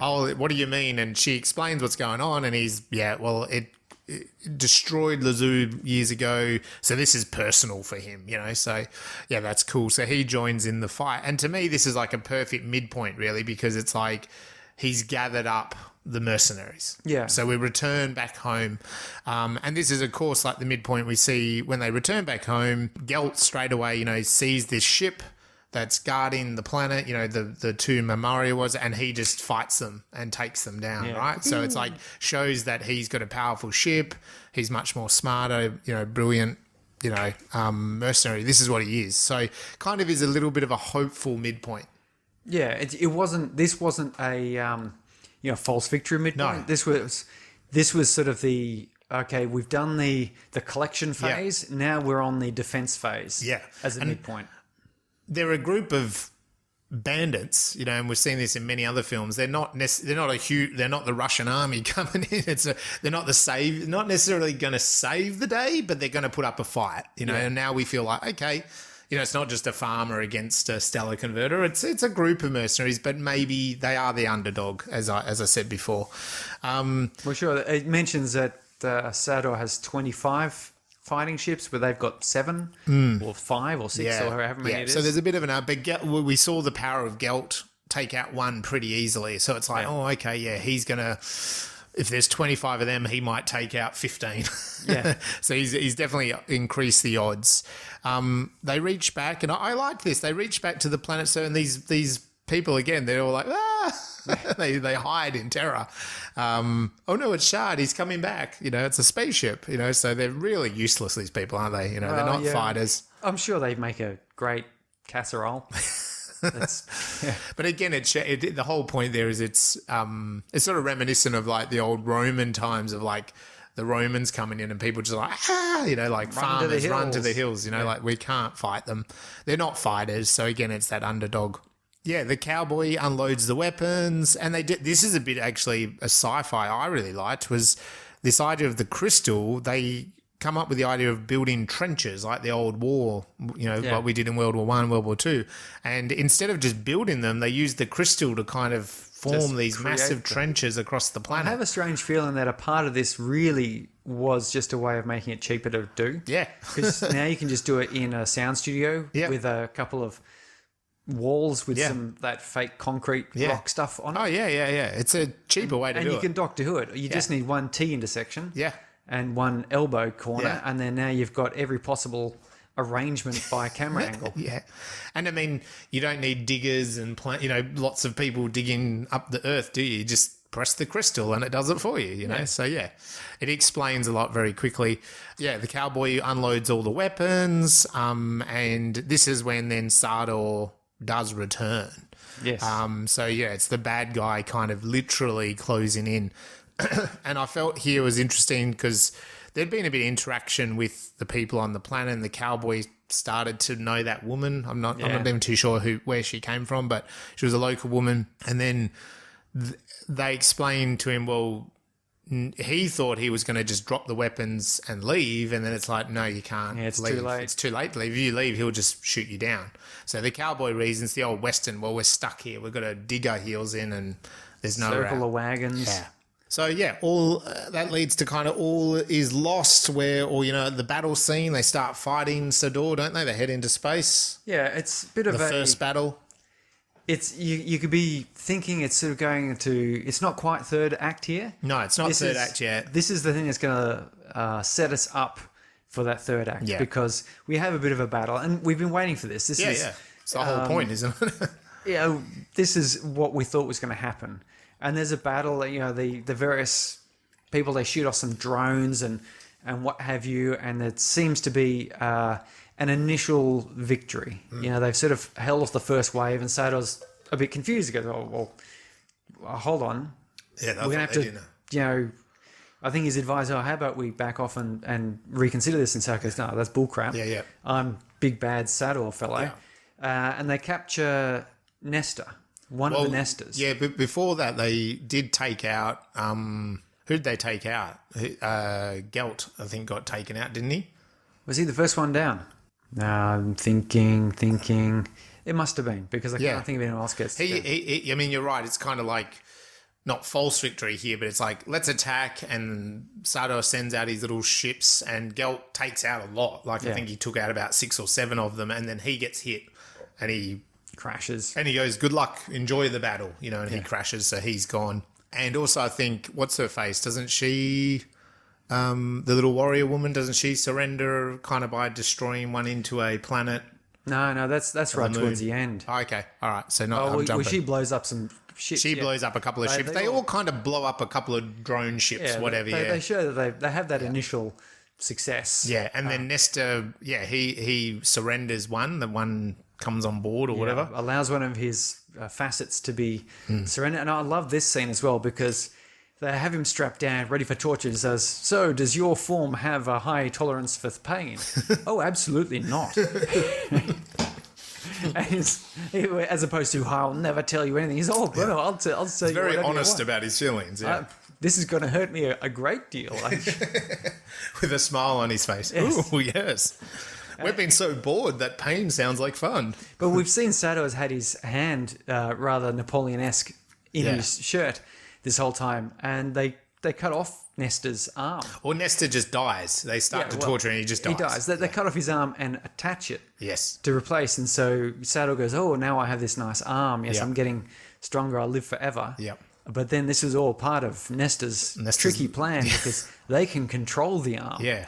And they grab his knife out and there's a struggle and it just nicks his throat, doesn't quite get him. Yep. And then they get rid of it. He gets the arm chopped off. Chop it off. And Nestor says, "Oh, we have failed." Yes. Oh, well. So there's kind of like that heads to that. And then they're back on the planet, aren't they, where the troops start rolling in. So again, it's like the bad guys things are getting worse. So the troops roll in, and at first, with the cowboy, they shoot a few of them. They win a little bit of ground. Then a lot of them get shot. It's sort of one step forward, two back. Step back. But they're not. I mean, again, they're not fighters. Some of them are fighting. You see, there's lots of dead bodies, and the troops from Sato are starting to gain a bit of ground. And then the cowboy, they kind of like force on top of them. But then the troops have got this tank and they start rolling, and instead of a traditional tank, it's a sonic tank. And they realize that, and they're like screaming, and they go, "We can't fight them because we can't concentrate. It's burning our ears." And this is where they cue these two little heat aliens who like run in there and stand before the tank because they spoke with heat. They had no ears. Yes, and they basically sit there and shout at the tank. Yeah, they do. They shout at the tank in heat, and the tank blows up. Yes, too much heat. But with that, they also die, or they run out of energy or something. Unclear to me. I think the idea was that they needed to recharge. As I mentioned this, they need time to. They've got low energy now. Yeah, recharge. They've used up all their energy, but it could have indicated they used up all their energy. They're dead, or they're not really mentioned again later, so we don't know. So they have it's a victory there. So they've kind of won on the ground. So Sador's lost a couple of ships in space. The good guys have lost a couple of ships. But they've kind of won on the ground. So there's a reprieve there for a moment, isn't there? And they kind of have to now, they regather on the planet, and it's time for battle round 2, so to speak. Yeah, it's sort of that point of, well, what do we do now? We've lost Gelt, who was like our biggest, baddest dude, and Nestor is down a bit. What are we going to do? They do decide to fight. Cowboy talks a bit more with the woman and goes, "Well, let's get this going." Yeah. And they... and he joins in. He flies into space. Sato says, "Get out the stellar converter. Let's start converting this thing." Yeah, so they kind of pick off the rest. They start... Sato starts doing some nuclear missiles, which you can't outrun, and that kind of takes out another one. And then this is where... What's her name? Saint... She destroys one by running it into a moon or something. Yeah, asteroids. But then she gets annihilated herself. Oh, she lines herself up for the stellar converter because they've got to drop the shields. Right. Yes. Cayman of the Laser, he went for a head-on run. That's right. And he got destroyed. He couldn't get through the shields. Yes, that's right. And at that point, they open up the front.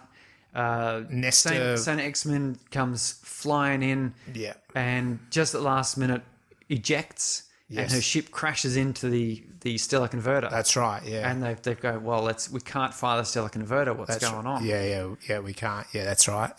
And so it's only Nell that's left now, isn't it? The Shard and with Shad and Nalia, and so they sort of fight it. They go, this is our one shot. But then they're crippled, aren't they?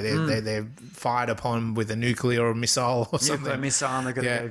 And so then they're sort of trapped, and he says, well, we can't fire the stellar converter, but let's destroy them, bring them into the ship. Yes. So they sort of magnetically bring them in. And this is where, because they're sort of Nell, who's been very sophisticated the whole time, a bit like Google. She hasn't spoken like a robot. She's had a lot more personality. She's a bit damaged. Her memory bank is damaged. And so then they're like, well, we've got to surrender. And this is a great kind of head into the finale, because you're like, they've given it all. They have destroyed the stellar converter, so maybe they've saved the planet. But will he be able to fix it? Are they just going to die? And in that last minute, they're both like giving up.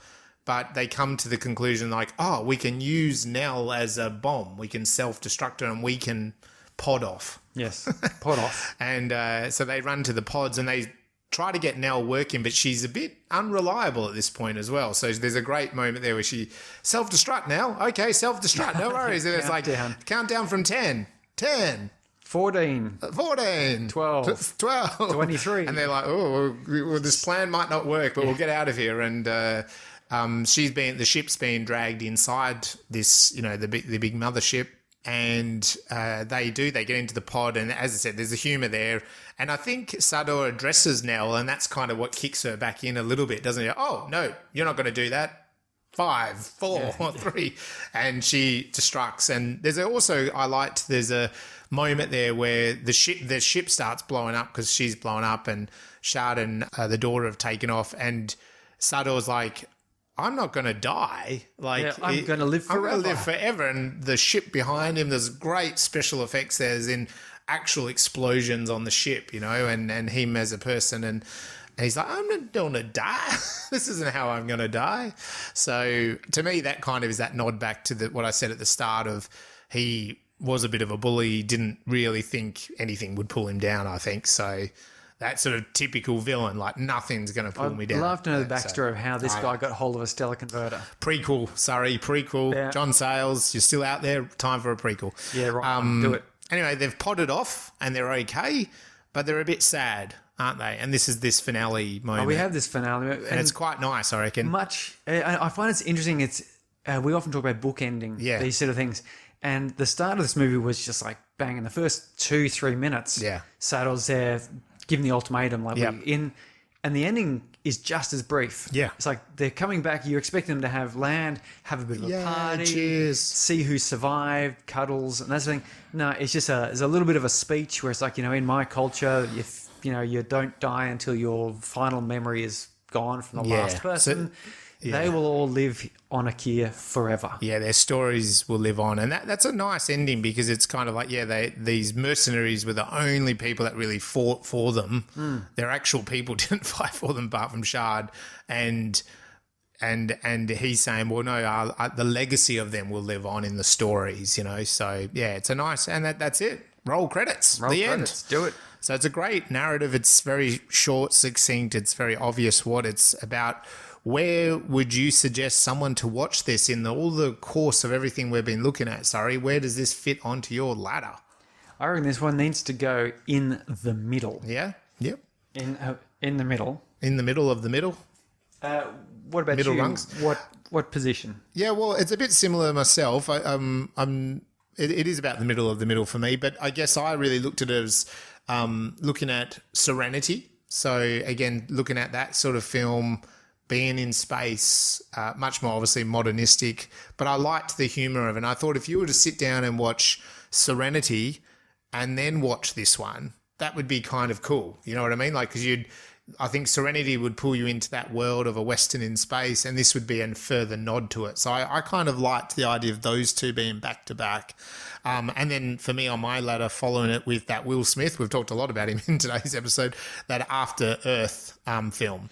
So I kind of liked those three ideas. So you would have a look at Serenity being one version of kind of being in space, and then this one going back a little bit in time in the style of film, and then also jumping into a similar sort of structured film of After Earth as well. So I kind of liked those. I think that would be an interesting trilogy of films. Yeah, that's very close. I've got the Beyond and After Earth. Okay, yeah. Which because the Beyond is about the end of the Earth coming in, but it's and it is by aliens, but it's not by malevolent aliens. Yes, it's by aliens they sort of got a god complex. They do. It's implied, in fact, that they are the God. creators. Yeah. But anyway, it's right in there. I think that's pretty good. Serenity, yeah. I didn't want to put this right next to Serenity. A little bit too on the nose. For me, but I totally appreciate that. I was pretty good. I kind of like the idea because I think if you're really into sci-fi, you're probably fine. But if you sort of want to see how sci-fi has evolved a bit, it'd be interesting to maybe watch this and Serenity and just kind of see those two in action, I think. But anyway, let us know what you thought, where you would like to watch this. Do you agree with our kind of choices or not? Did we pick up anything in the narrative that you missed out on? It's a fun narrative, pokes a bit of humour at itself at times, deliberate nods with the cowboy, but it's also a very short, succinct story. So you know what you're in for. You're in for a great little roller coaster ride. So what type of science here? Sorry, I'm really baffled to think what type of science would you pick out of this film? What's going on there? I really like the sonic tank because it would have been easy to have just said, oh, here's a tank, it shoots big lasers, pows, like plasma blasts. Or they didn't even have to say what it was. They didn't say what their other guns were really. No, they could have just been futuristic-y guns. But they specifically talk about sonic, and the reason they did that was because then they had those thermal aliens, which is this nice science fiction tie-in. This idea that here's a alien species which doesn't have ears, it doesn't listen, and so if you have a tank that requires ears to hurt you, these aliens are basically immune to it. And we have sonic weapons. And it makes sense because what is sound? Sound is compression and expansion of material. Usually the air is the way we hear it, and it's a vibration. It's a way of transmitting energy, and when you put enough energy into something, you break it. And you put enough energy into a human and you break the human. So it makes a lot of sense. But sonic weapons, and much like the sonic tank, and I think is very prophetic, really, because we have very much this same sonic weapon that's on that tank is a real weapon used today. And it probably shouldn't be used because it is quite cruel. And, it's a problem that a lot of people are trying to find less than lethal weaponry. The idea being that they want to be able to graduate their level of escalation. You've got, if you're some sort of a force and you're trying to enforce some situation, like a law, a rule, or, invasion, your point of view, because let's face it, at some point you have, a declaration of some legislation or a rule that says you must do this thing. And then the person you're telling must do that thing has the option to turn around and say, well, no, I'm not going to do it. What are you going to do about that? Punishment. And so it requires, you get to that point, and this is why conflict occurs, of course, because, and the reason we have to have militaries and police force, and mentioned Hancock earlier, it's a perfect example. Hancock is a superhero, he's invulnerable, and, go to prison, and at one point, he just sort of rips the door off and walks out and talks to someone, and the prison guards are going, well, okay, he can just do that because we can't. Nothing we have will affect him.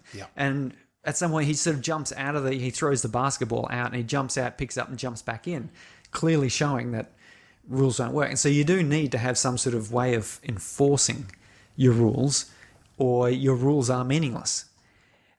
Now, if you're a police officer or a military personnel or something or other, you go from telling people, hey, do this thing.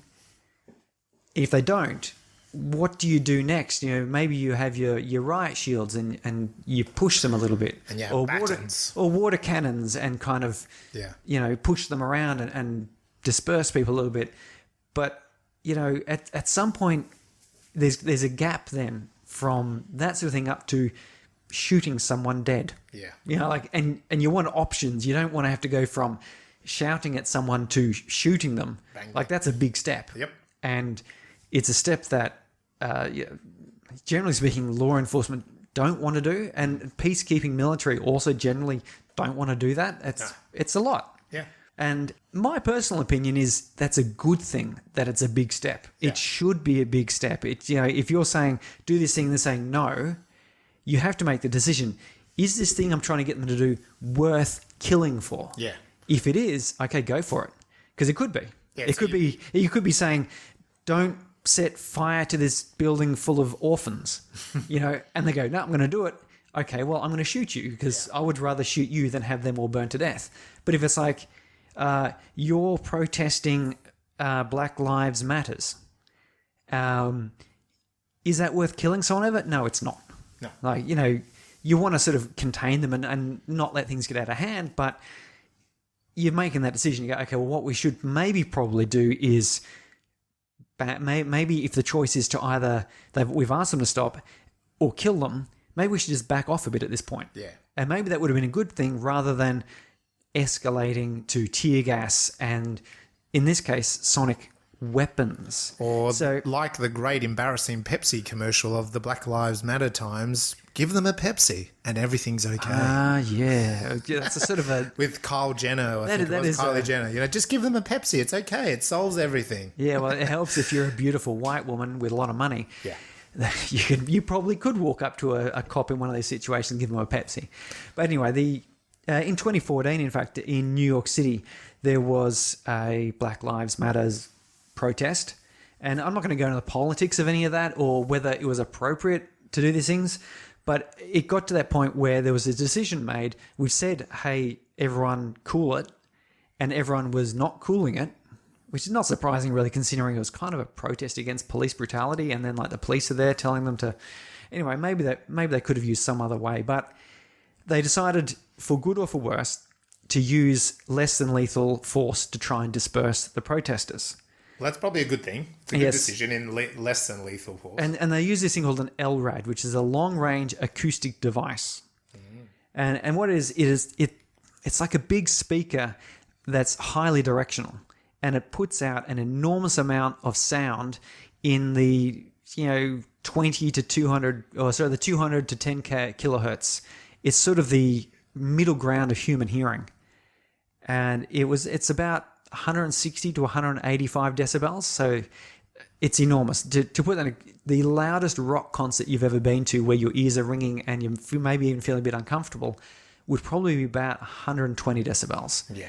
And every 10 decibels is 10 times more than the one prior. So this is, hundreds of thousands, millions of times more powerful than the most uncomfortable rock concert you've been to. This reporter here then, who was there, said they had horrible, nauseating pain. And then, realizing it was just sound, they got confused and they panicked and they didn't know what to do or where to run. Like they literally just chose a random direction and just started running because they could not handle it. They were lucky because it is highly directional. So if you move outside of its primary beam of influence, then the pain very rapidly disappears and the person ran off. But there's footage, and you can find it if you go searching hard enough, people who got caught directly in it and weren't able to run for it. And they just dropped to the ground screaming, literally screaming. In fact, there's a lawsuit was raised in, can't remember now, 2009. I'm trying to find the reference. Don't you hate when your notes aren't right? So there was an earlier protest where a woman permanently had her hearing damaged. Yeah. And she sued the police for improper use of force. Yep. The judge upheld that and said, yeah, look, cops, you did the wrong thing here. It's all very cool that you want to disperse protests, and that's, sensible in some fashion, but you've permanently hurt someone who was doing nothing more than attending a protest. Yeah. That's not right. So they got sued. They lost a lot of money. And there's a lot of controversy in this around, can you legally do this? It says 2009 in Pittsburgh. So there was a $72,000 fine to the police. So it's not, the police would probably go, whatever. Yeah, comes out of taxpayer money. Yeah, that's sort of nothing. And nothing, it's not like, it's a $72,000 fine. Oh, and by the way, disband all of your LRAD weapons. Yeah. It was, but this weapon was originally designed for the Navy and Coast Guard, firstly as a way of long-range audio communication, because you had the USS Cole, I believe it was, in 2000 and... Was it 2000? Yes. It was in 2000, not 2006. In 2000, so the USS Cole was in the Gulf of... the Arabian Gulf. Anyway, Kuwait issues... the Arabian Gulf, or is it? No, what's that? Far out. This is very frustrating for me. But anyway, you know what I'm talking about. Yes. They're up there patrolling near Kuwait and Iraq and Somalia and so forth. And a speedboat came flying towards them. And this speedboat didn't have a radio on it, so they couldn't contact it and say, hey, what are you up to? By the way, we're a US missile cruiser. Back off. And so they're called out by just normal loudhailer, and they couldn't tell if these people could hear them. Yeah. And so they didn't want to open up. They had sophisticated weapon systems. They could have just shot it out of the water. Yeah. But by the time it got to a range where they went, no, they've definitely heard us. Yeah. But they're still coming at us.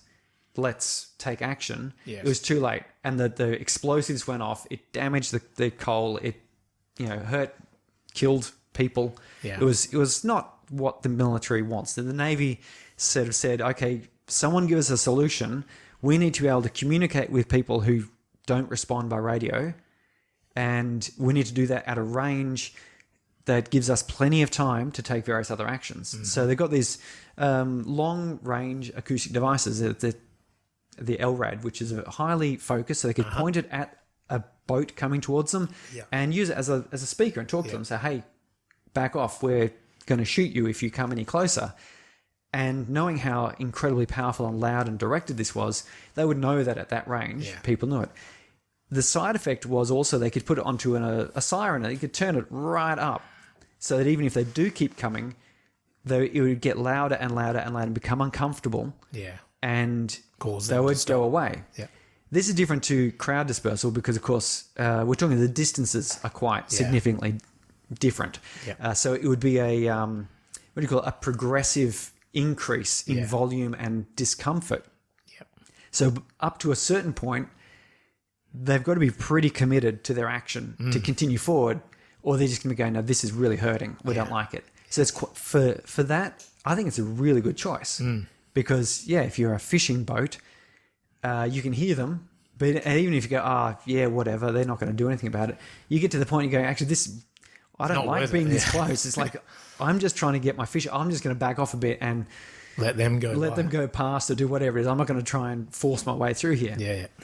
So it's quite good, and it worked very well for that. So they use that, but of course, then the company that produces these things, they need to increase their profit margin, so they immediately start marketing to everyone as a less than lethal.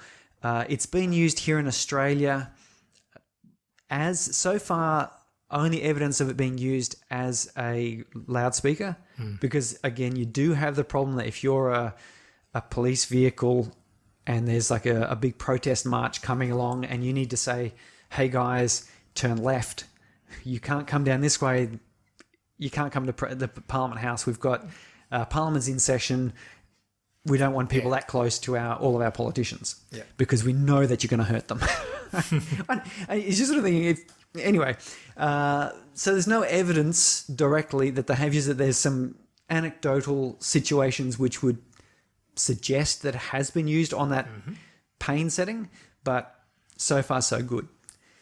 So what the protesters need, they need a couple of our little heat dudes, don't they? Well, I mean, that's the interesting thing is you can block, like some good in-ear earplugs will drop the decibels by 20 decibels. Yeah. Which usually, if you're like at a rock concert, it goes from being 100 decibels down to 80, which is from you're going to start feeling uncomfortable. Yeah. You're going to start feeling uncomfortable down to this is just loud music, which is quite good. But 20 decibels from 185 down to 160 is still louder than a jet taking off. And you're going to be uncomfortable on that. So you can't really protect against it. But have you heard about the brown note? The brown note? The brown note. Well, not in this context, I don't think. Because it got me thinking of this sonic cannon that was shooting it was clearly affecting the ears and the sound, because these aliens who had no ears were unaffected by it. But sound waves are energy projection. So they will batter your body. And I'm sure you've been near a subwoofer. Subwoofers operate at very low frequency, so down to 10 hertz, say. Yep. You can't hear that, but you can feel it. Yeah. And that's often what they're trying to do in a dance situation. You have, this beat, which actually you can feel your clothing vibrate and your stomach pulsing with it, and it really gets you involved in the music. But of course, if you were to have it down low and very, very loud, it could physically, cause damage to your organs. Yeah. Your eardrums are quite small, so they can't pick up such a low frequency sound, but your stomach, for example, and your guts Would start wobbling. will start wobbling. So the theory is, can you find a resonant frequency which resonates the intestines such that you lose control of your guts? Ooh. Because this would be an interesting less than lethal weapon as well. If you fire this and then you get a whole bunch of people crapping their pants, it's quite Does that stop the protest? But if you pumped up the power more, you could rupture organs and use it as a lethal attack. This concept came out of the the space race. So when we're looking at sending rockets up, their engines, produce vibrations through the whole rocket ship. And vibrations don't travel well through air, but they travel well through solid things. So if you strap a bunch of humans onto a big rocket that's vibrating at very low frequency, like down the 5 to 9 hertz, which is even lower than your subwoofer. So your clothing's not feeling, but your whole body is starting to fray. What's it going to do to people? And they needed to know before they chucked astronauts into a rocket and shot them into space, and only to find that they all crapped their dacks and their eyeballs wobbled, and so they did that. They basically strapped them onto a big, vibrating stage, and put all sorts of different frequencies through them at different strengths to find out what the effect is going to be. Hence the brown note. So they did 160 decibels at about 2 to 3 hertz, and from 0.5 hertz to 40 hertz. And the people were affected. None of them crapped their dacks. They were affected. They got eyeball effects, so their eyes would vibrate and make it hard to see. They had trouble speaking correctly because obviously their vocal cords and their lungs are being affected, and they, disorientation, difficulty in moving, and so forth. But otherwise, when they turned it off, they were just fine. So they went, okay, we can strap astronauts in to a rocket, fire them up, and by the time they're sort of getting out of space, because let's face it, when they're in the shooting up on a big rocket stage of their journey, there's nothing they're going to be doing. They're not piloting the ship. No. They're on a firework heading upwards. But then it brought about this myth, and South Park, of course, did it, where they, with the South Park boys in the band, discovered the brown note, and they were going to play it during a school concert, which they did to great humorous effect. Mythbusters, of course, did an episode to find out if they could find any truth to it. They came to the same conclusions as the space race, that yes, you can feel it, you feel a bit uncomfortable, but they could not induce any failures, shall we say. But yes, a sonic tank could be used and is used for crowd dispersal. Yeah. And you could use that rolling into a city like this. If you did that with the troop support, like in the movie, you'd definitely be effective, because you would be blasting everyone in front of you, and they'd all, even if they're behind cover and things, they'd run, scatter, fall over, scream, and then your soldiers can just, who are outside of the cone of blast, can do whatever. Unless you meet aliens with no ears. Which we haven't done. So that's it. So have a bit of a look up on sonic weaponry. There's still investigations going into this, because sounds, they travel through water very well. There's concerns about sonar, but you could also still use very directed sounds as a weapon against ships hulls, cause failures there. There's this, I don't know if you heard of the Havana syndrome, which was thought to be maybe it was an ultrasound or infrasound weaponry. Yeah, right. Almost certainly not after further investigations, but still, it's a very interesting concept. Definitely. Yeah, the sound, and I didn't really realise that. I could understand at a military point, but I didn't realise they'd actually used it in the US in protesting. So, yeah. I think that's an interesting, and I mean, it does, with what's going on politically right now with Russia and the Ukraine, it does also question that idea of like soldiers using lethal force versus maybe using something that could cause a lot of pain and discomfort and cause, people to disperse. So, whereas, protesting, I mean, in Australia, we can't speak for all those other places. In Australia, you do have the right to protest, but we have seen that since 9/11, there's a lot of legislation that kind of limits the power of a protest. Unfortunately, even though we are in a democracy, you still can kind of get arrested and kicked off and all this kind of stuff. So, it is an interesting use of not deadly force, but obviously damaging force. Yeah. So there you go, John Sayles. Sayles, yeah, he was Sayles ahead of the curveball there, ahead maybe. Of it there, because I'm pretty sure the old LRAD has been used in ground forces too, not just ocean. So that brings us to the end of talking about Battle Beyond the Stars. So definitely go check it out. It's a nice, succinct, Star Wars-esque kind of film without the sort of grand world or the universe that Star Wars presents. But there's definitely lots of fun in this. You're going to laugh. You're going to kind of go on the roller coaster ride with the main characters. It does bend a bit of the gender stereotypes. It does have some interesting science involved in it. It does push some different points of view on sci-fi, and it does have lots of nods to reference points of other movies and other storytelling, especially the good old Western. So go check it out and see what you think. Let us know what you thought about what we've talked about today, and hit us up on the social media sites anywhere you can find social media. On the metaverse, as what's his face is calling it now. We need to buy ourselves a shop front now in the meta. Yeah, I don't quite know how spacebrains are going to work in that world, but anyway, we'll see how that all develops. Of course, listen to us on anywhere you can hear a podcast, Apple, Spotify. Give us a 5-star rating if you enjoyed the show. Write a review. All of that kind of helps us get further afield.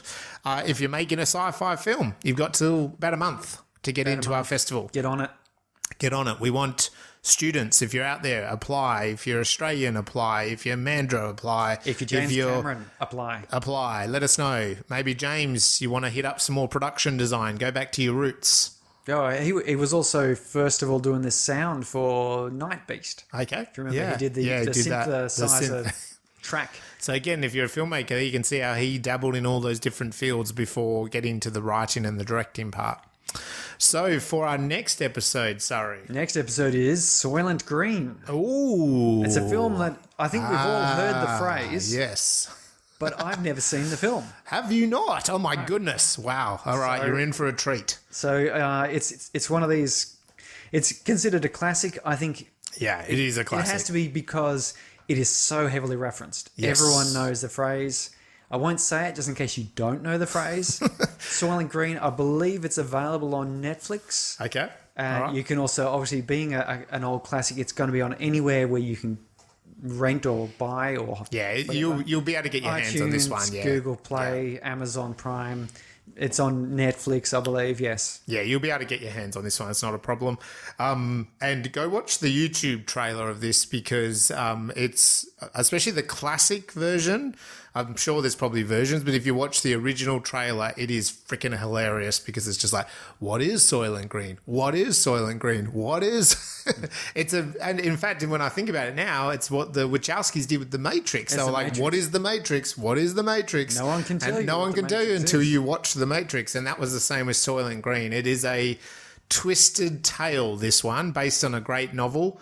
And I look forward to talking about it. I can't believe you haven't seen it. No, I haven't. It's because I know the catchphrase. Yeah. It's like I go, I know, what is Soylent Green? Well, I know. Yeah. But I'm thinking I really need to see how that story is told, because it obviously had such a strong influence It does, yeah. popular culture.